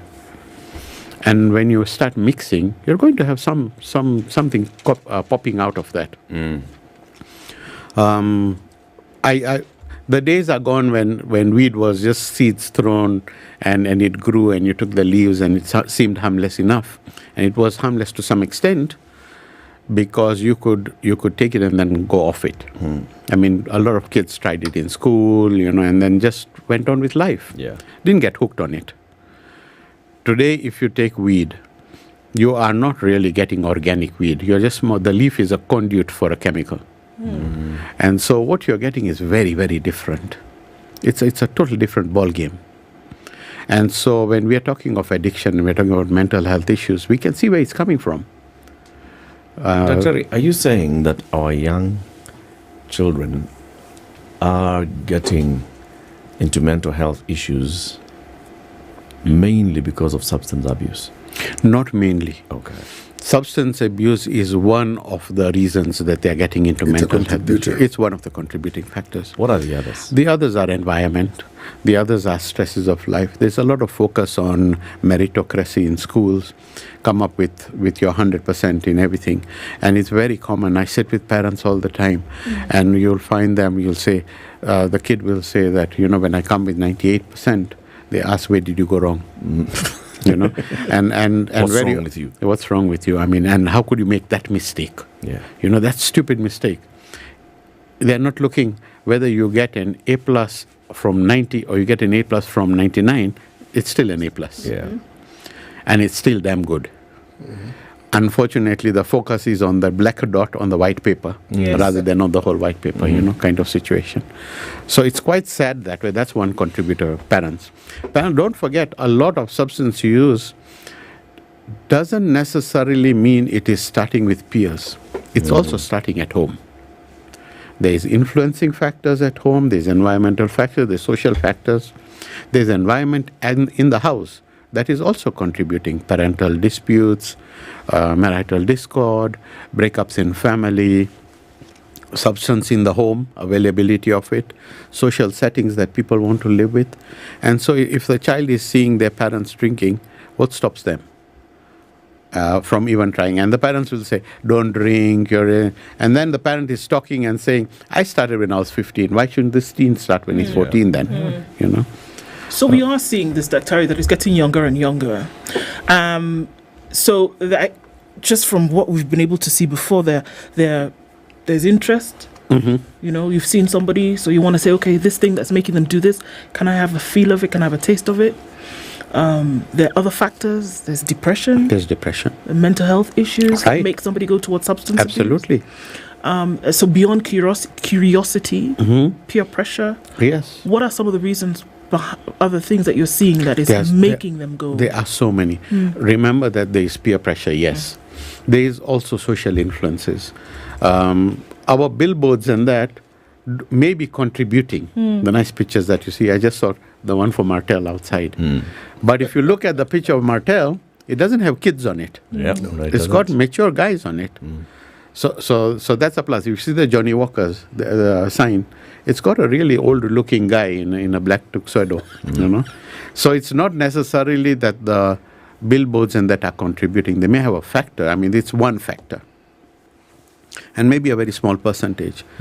But when you look at the youth today, there is pressure on them to fit in, and there is also pressure that is put by not only environment but familial factors. And what happens is this affects their concept of the self. Your concept of yourself is what makes you who you are. Your self-confidence, your self-esteem, the picture that you would like people to see you as, and looking cool, things like that. But these were always there. It's just that it's much more prominent now. And the moment you see that getting affected, that teenager is going to look for a way to either cope with it or improve that self-concept. And before you know it, I mean, substance is the way to go. Use weed, it'll make you feel cool, make you calm, relaxed. You're with the cool guys. Yeah, exactly. You're fitting in. And it's very important for teens to fit in. We understand that. And therefore, if they do not have a strong backbone at home that gives them principles, values, positive ways of using up their energy, there's two ways energy will go. An adolescent has got immense amount of energy. Either they'll use it negatively or positively. Positively generally comes from home. The family pushing to go for sports rather than a disco. Or going to a disco once in a while, complementing it with other positive things. We're not saying disco is not positive, but then it can have a negative connotation to it. It can have an implication. And if they're playing sports, then what happens is they come home tired, and then they become aware that they don't need the substance because they want to be fit for that sports. But the moment they don't have any of those, and parents are busy today. Wives are not at home, mothers are working as well, they're multitasking. I always say a mother has got so many different, she's a wife, she's a mother, she's an employee, she's an administrator, things like that. The father is a father. and the mother has to be both mother and father. And so with today's lifestyle, they are leaving the children more with gadgets. But what contributory factor, there you are. But Doc, what worries you is not that these young people are tasting. That's not what worries you, from what I understand. What is worrying for you is the extent to which this consumption is happening. That's right. And then the dependence upon this. How bad is that? So when it comes to dependence, a lot of factors make one dependent. And yes, repeated substance use drives you into that direction. But there's also genetic factors, there's environmental factors, there's home issues. If you have an alcoholic within the family, there's a pretty good chance that you have a predisposition to it. And very often I compare a very simple example, and I say if you have diabetes or high blood pressure in the house, in terms of family, uncles, aunts, parents, etc., and then you have a lifestyle that is going to push you in that direction, at some point it can tip you over. It might not, but there's a good chance it will. If you have a lot of stress, you are obese, you don't have a healthy lifestyle, etc., there's a good chance you'll get either high blood pressure or diabetes or so. Substance use is very similar. If there is a mental health issue at home, there is a genetic predisposition already. So if we are going to tip that child with stress, with substance use, with environmental factors, with social factors, etc., at some point it's going to tip. Chances are high. Let me ask the question. The parents and the environment in which a child is brought up in is a contributor. Correct. Let's look at the parents. What are the stressors? What are the underlying issues that parents do that contributes to either their negative mental health or the positive mental health? Because if you're talking about having children of 3 years of age and 6 years of age having problems, the likelihood is that those problems emanate from their homes. Yes. Absolutely. And so what is it that a working parent, an adult who has children, what are the things that you've come across that you could say generally this is what people tend to face? And that's what contributes to probably the other thing that we see in the children and some of our younger citizens. There's probably more than one. So the first one that comes to mind is they don't have time. Parents are busy, they leave in the morning, they come home tired. Some are multitasking, so they'll be working a little later. Things like they come home, the kids have done their own thing. That's one. But don't forget that when parents are overly busy, what is happening to the family unit? What is happening to that marriage? There is the marriage just becomes almost administrative. Where is that family togetherness of going for a picnic on a Sunday, going to Karura together, going for an outing, going for a movie, having popcorn night on Saturday? It's almost disappeared. When I talk to a lot of couples, a lot of parents, they find it very odd that my wife and I watch the same show, whether it's a series, and we'll watch it together, and we won't jump, one won't have their own and the other has their own. We have one TV at home. I talk to parents and they say every room has a TV. true. So what happens to everyone? Everybody's going to their own show. So when are they sitting together, laughing, chatting, talking about traditions, experiences, about grandpa used to do this, dad used to do this? It's disappeared. And it's replaced by the new lifestyle that has come in. Call it a modern lifestyle if you want. Yeah. That's a huge thing. So when that kid comes home and goes into his room, they'll close the door. That was unheard of before. And then houses are bigger, people are becoming a little more affluent, every kid has its own room, so the two siblings are not sitting together, mother is in another room, father is in another room. It's contributing, no doubt. Boy, it's a big one. Let's take a break. We continue our health conversation shortly. A very worried Dr. Mohammed Merali is our guest. He's a consultant medical psychologist. Why is he worried? He's worried because of what he's seeing, especially with the mental health of our young people.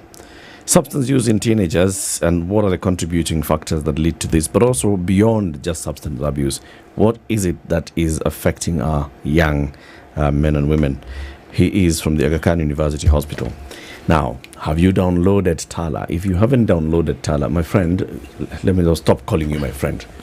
Don't even talk to me again. Yeah, I cannot be your friend if you will be asking me about money and you have Tala, you don't have Tala. So this is the thing that happened, Daktari. Someone was giving us a story of they were actually outside your clinic. So a hospital setting, and this person has been told, so this is the kind of bill that you need to pay. And they're thinking, oh my goodness, the amount of money that I had on me would not be enough. So looks across the friend and says, do you have 5K that you can give me? I top up so that I can pay the bill. The friend does not have the 5K.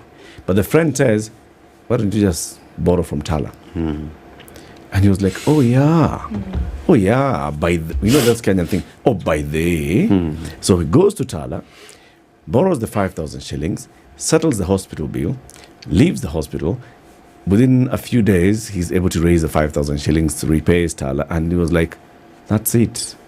This is how Tala comes in. It's not just about, borrowing, and it's for young children, it's for students, or for people who are running small businesses. Do you have a kakinyozi here and there? No, it's for everybody. It comes in handy at some point. Download Tala on Google Play today. This is the Situation Room, the only way to start your day. Patrick Lodge, Otieno Lumumba. Karibu sana. Asante sana. CT Muga. Opposite. Ukisikiliza namna hii unasikia opposite. The Situation Room, Spice, the only way to start your day. The weather with Spice FM. Cloudy conditions in Nairobi this morning. We'll see highs of 23 and lows of 14 through Friday. Highs of 25 and lows of 14 as well in Nakuru, and highs of 23 and lows of 14 in Nyeri. It's a windy morning in Eldoret, 19 degrees, highs of 24 and lows of 14. And we're looking into Mombasa at 29 with highs of 32 and highs of 32 in a sunny Malindi.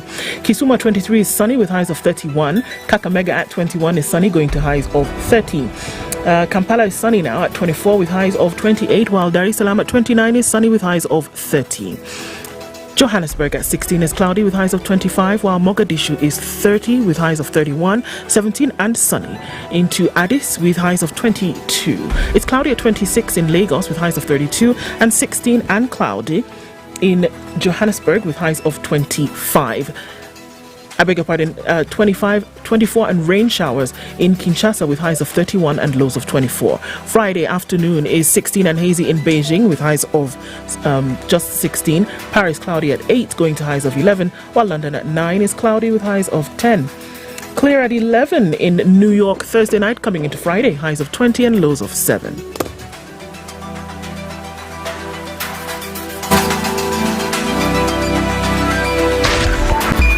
.5 Spice FM, Kisumu. Yes, the sprinkles still coming down in most parts of Nairobi and in some parts of the rest of the country. Roads are slippery, so folks are going careful. But Friday is not too crazy with traffic. Still continues right around Survey and some Limuru Road traffic as well. On Gong Road, we'll see the little last bits of that as we get to the end of traffic hour. Landis is now packing up. Traffic is releasing on Jago Road, but Kangunda Road still remains busy. Let's keep an eye on things this morning and see how it progresses through Friday. Talk to us, SpiceFM, KE on X. Mature, intelligent talk every morning. Spice up yourself.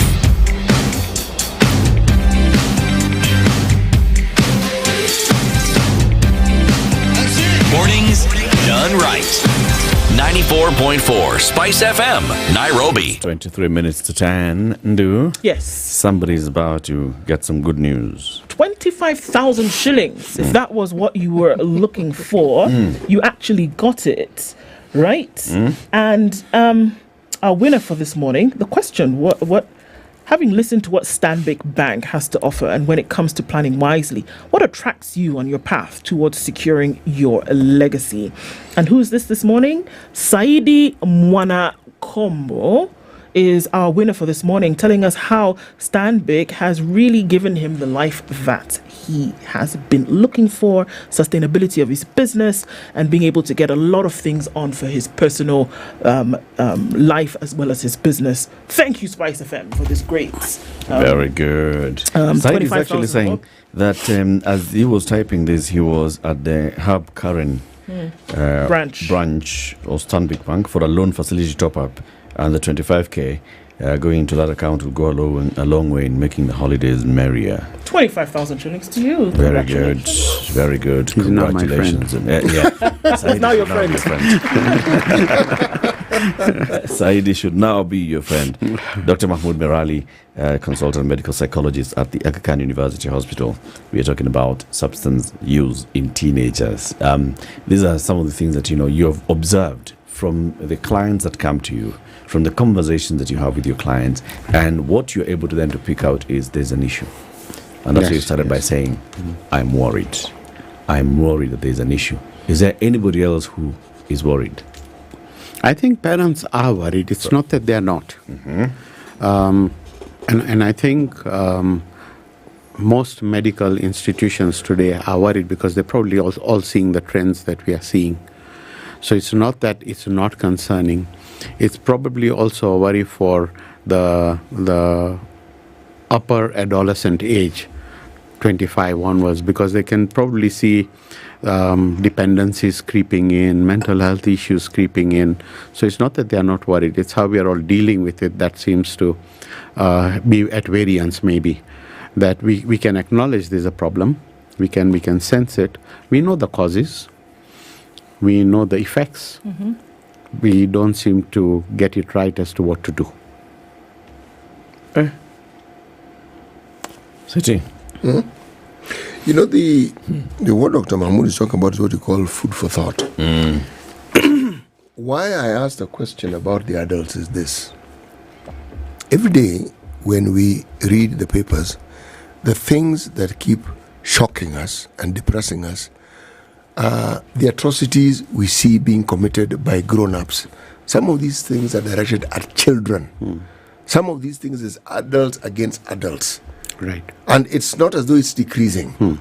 They are getting more and more bizarre. You hear of decapitations. You hear of body parts. The other day we heard of somebody, there were some boiled bones next to the Nairobi National Park. And we're thinking, what on earth is happening here? It's out of an A-listed horror movie. I mean, where every second you're supposed to be shocked and horrified. What exactly is happening? I think because mental health is becoming big, it's becoming much more, we are becoming more aware of it. That's one. And what is then happening is we are focusing now a lot more on it than probably was there. It's not that these atrocities were probably not there in the past. They probably were. And I hope what you're drinking is coffee. Water. We all hope. We can all hope. Or should I say, we can all live with hope. I've heard that long enough. Oh, that was a light note. Yes. But, and it's not that these atrocities didn't exist, they did. And that now that we are focusing a lot more on it, so there's a lot more unearthing of it. There's a lot more media attention to it, that kind of thing. And so what is happening is we are seeing a lot more of it, as opposed to probably what other news we used to get in terms of whether it was sporting activities, whether it was roads, floods, things like that. But having said that, yes, it is definitely much more bizarre. It's much more at a different level that we are seeing, which probably wasn't there before. And it seems almost like it's progressed. And that then brings the question that is mental health deterioration that probably was there, is that progressing as well? Is that getting worse? Are we ending up with a different types of now mental health issues that we probably didn't have to think about before? You see, when one thinks of mental health, one probably thinks of things that bring about death. But you see, what we discuss here sometimes has to do with the decision making of people who are in authority. The gentleman who was here just before, we were discussing the school feeding program, and we're looking at the gaps in it. And it led to a larger discussion of how is it that people who are tasked with managing the country, who are tasked with making laws and making decisions for the rest of the country, why do they appear to be so deaf and blind when it comes to making decisions or implementing things that would actually help people, despite the fact that all of them have constituents who need the very things that we're talking about? And the manner in which they exercise the impunity seems to be getting more and more brazen. It is no longer an issue of somebody does something that is untoward and is hiding. There is no hiding. It is out in the open and it is in your face. Would you say that this constitutes a form of mental health deterioration? It definitely has an effect in terms of the prevention programs, in terms of awareness programs, in terms of highlighting the issues so that strategies can be put in place. And my view is that it's probably because there's so much firefighting going on politically as well, that they're so busy day to day working on things that the real problems, it's not that they're not aware, and it's not that things are not happening. That's not in the forefront. What is in the forefront is the firefighting, the day-to-day politics, if you want to call it. And it doesn't mean that things are not happening. I mean, if you look at the great work that NACADA is doing, they have got studies, they have got programs in place, structures in place. But because the forefront is everything else, what they are doing is not coming up to the front to say, hey, there's a program going on here. Let's highlight it more so that people are more aware that there is help available. And so we tend to then not look at it that we almost think it's ignored. It's not necessarily ignored. It's probably happening, but more in the background rather than the foreground. Let me give you an example of what I mean. When you were growing up and you went to a public hospital, you would find medicine. When you went to school, if it was a primary school, most schools that people went to were public schools. Yes, including me. Yes, there are schools of choice. In fact, people went to schools, public schools, as schools of choice. Absolutely. All right? The opposite is true now, with the exception of probably the so-called national schools or some county schools which are of repute. Most public schools which are day schools are not in a good state because they are overcrowded. Everything about it is not what it was. All right. So I could say one would have hoped that from where some of us started off, things would be infinitely better now. All right. Because we know more, we have more money, but that isn't the case. Now, if you have pressure or you have the optics of something which is going wrong at a level where decisions are supposed to be made, I am arguing that it has an effect on the people who consume whatever this narrative, people who have to relate to this narrative, because it impacts their lives directly. Right. If they have children, it impacts on the children because we're talking about children and the abuse of substances. Adults also abuse substances and probably even more than children because one, they have the means to abuse it. Yes. Now, would you say that substance abuse, in the broadest way possible, is on an increase in this country? I don't think there's any doubt to that. I don't think there's any doubt that it's in an increase. The difference being, it's not in an increase in one direction. It's in an increase in different directions. There are different dimensions to drug use. So if we go back 30, 40 years when we were in school, what was the drug of use? It was weed. Yes. Mira existed. Yes. Cut. That was about it. True. Yeah. We may have heard about heroin and cocaine, but we never even thought we'd ever even see it. Yeah. What do we have today on the market? We are as good as the West. And its affluence has come in, and that's parental affluence. It's not children's affluence. They are not the rich ones.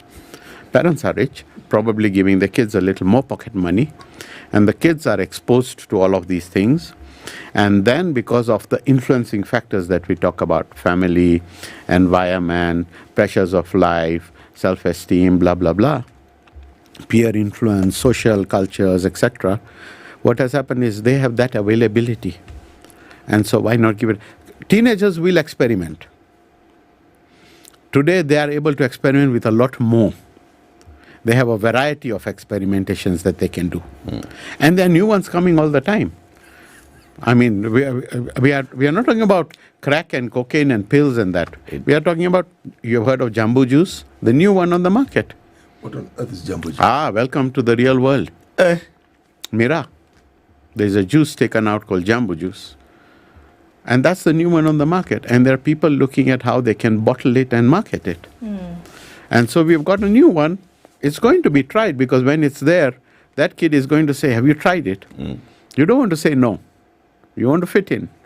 So you'll give it a try. And it's just juice. It's just juice, technically. Right. And so eventually what will happen when I would try weed, and then tomorrow I try cut, and then I try a pill, and then I try jam. Before you know it, I've got a problem coming in. It's tripped something in my head. I've got a mental issue coming in. Known to contribute. Because why? I didn't stick to one. And if I stick to one, I'm sticking to different dimensions of one. Yeah. Before you know it, like I said, there's 2,000 types of weed. You can imagine mixing 10 types in a span. What's going to happen? Something is going to trip. Something is going to go wrong. Yeah. So, if we know that there is, we can see that there's a burden of dependence, abuse, of drugs, right? I still don't understand why we separate, drugs and alcohol, but okay. We know that there's an overdependence. We know that there are quite a lot of young people also in treatment, in rehab and things like that. We also know that the nation has declared mental health, which we know sometimes is coupled with this abuse, a disaster, an emergency. What are we seeing that is or can be done to reduce the numbers that we are seeing and also to reduce the potency of these addictions? So I think there's quite a few things that can be done. And yes, from the government point of view, we say they're doing what they can. But remember, drug and substance abuse didn't start at government level. It started at home level. It started with a teenager who's living at home or in a boarding school with one or two parents or guardians and peers and the influences from home and the influences in school. And when you start compounding those influences, you have a trigger. So I think parents have got a lot more responsibility than they think they do. The concept of putting a child in a boarding school and saying the school will groom them, that's just washing your hands. You put your kid in a boarding school and say that school has good values, it's a religious school, etc., etc. It's a school nonetheless. It has peer influence nonetheless. It has social, cultural, environmental influences. But you've just taken away the home influence the values, the principles, the talks, etc., and you've given them to somebody else and say, please bring up my child and give him back to me good. That's not going to happen. You're just taking away your own responsibility and saying that school should have done A, B, C, D. My kids started weed in school. Where were you? That's not the school's child, it's your child. I was paying school fee. I was looking for the There money. you are, there you are. There's somebody who just sent me a message saying that it's not just Mira, even Bangi has juice. Sorry? Okay. Oh, you can make juice?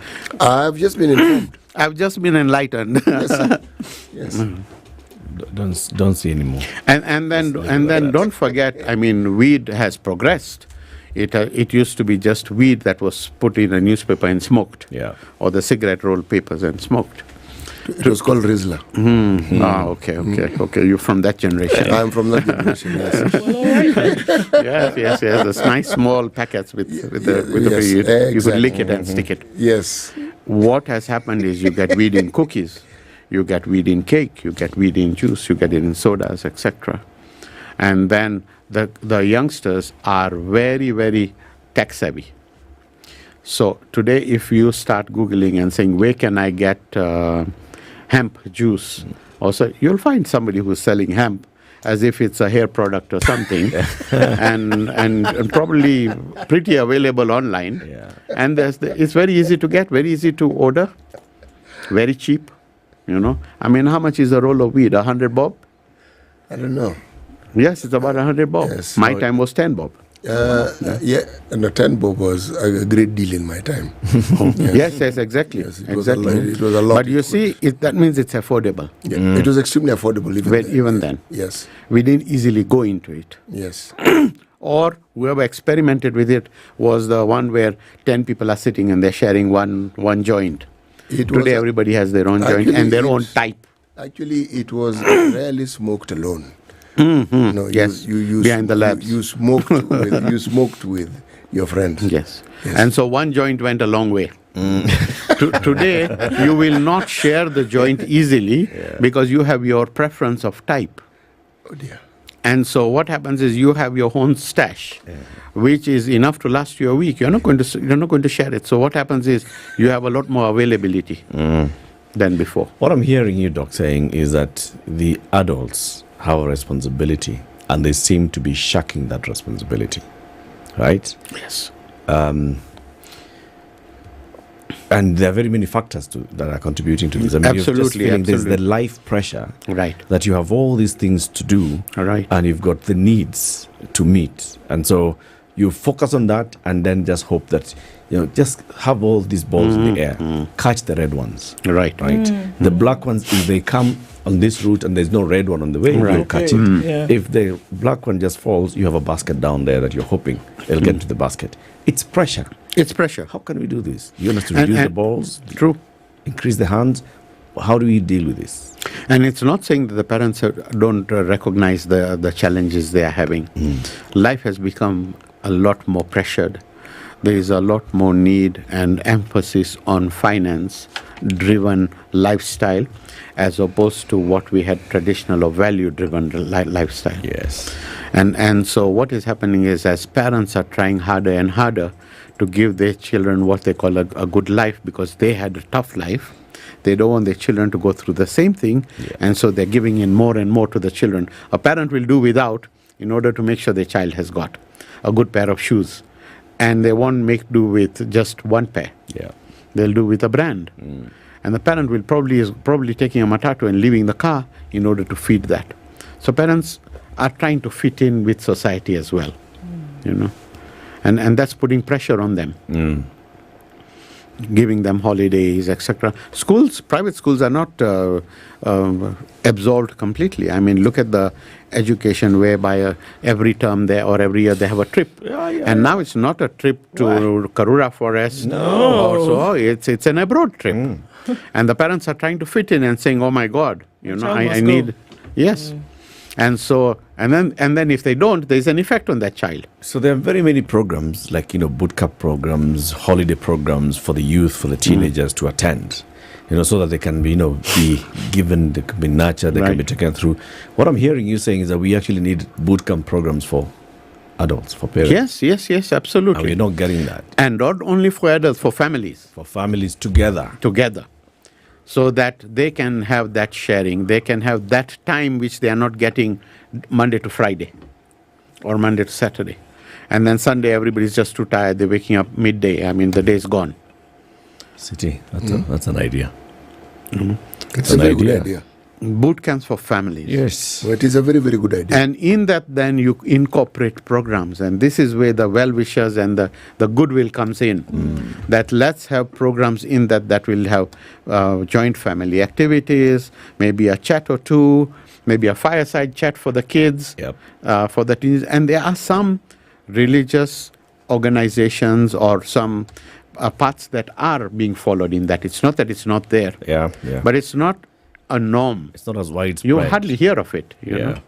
You'll hear about it during certain events, maybe circumcision. So they will come together as parents because their boys are going through this, so they'll have some session. But just a short session. Yeah. And now you need it to be something that's more In inculcated. fact, what you see is some churches specifically have it for couples. Yes. Only the couples. It's only couples for a retreat, things like that. But the concept that you've mentioned is an excellent one. Where's the family in it? The entire family. Yes. And you'll have church activities doing it for couples and then having it for the youth. Yes. Separate. Where's the joint one? Yeah. But it just sounds like all of it needs to be deliberate. That you need to make a conscious, deliberate effort to do something about it. Because if you just assume that somebody's going to take it up, Yes. it No, it won't happen. It won't happen. You know, and yes, it needs to be deliberate to say these programs need to start coming in place. These programs need to be part of an ongoing program somewhere. Whether you are going to take it from churches and mosques and temples, or you're going to take it from school, or you're going to take it from companies and corporates, and say let's have family days. You know, neighborhoods, a block, just That's saying, true. you know. Christmas party should not be just the office. Make it a family Christmas party.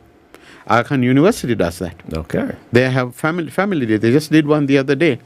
And it was sporting activities, children, and it was family. Beautiful. That's what we need more of as an ongoing, continuous, very, very specific, driven thing. Very deliberate. Very deliberate, as you're saying, yes. Dr. Mahmood Mirali, consultant medical psychologist at the Aga Khan University Hospital in Nairobi, has been our guest. Just taking us through this, it's not just about teenagers anymore, it's about families. And thank you very much, Doc, for joining us. Thank you. I am humbled. I appreciate the opportunity. And let's hope there is some word going out there that says, let's take one step. It starts with one step. Starts with one person doing it. Yep. Indeed. Thank you for tuning in to Kenya's biggest conversation, The Situation Room. Asante sana for following us the whole week. We'll be off for the weekend, back on Monday, but programming continues on SpiceFM on KTN. Enjoy.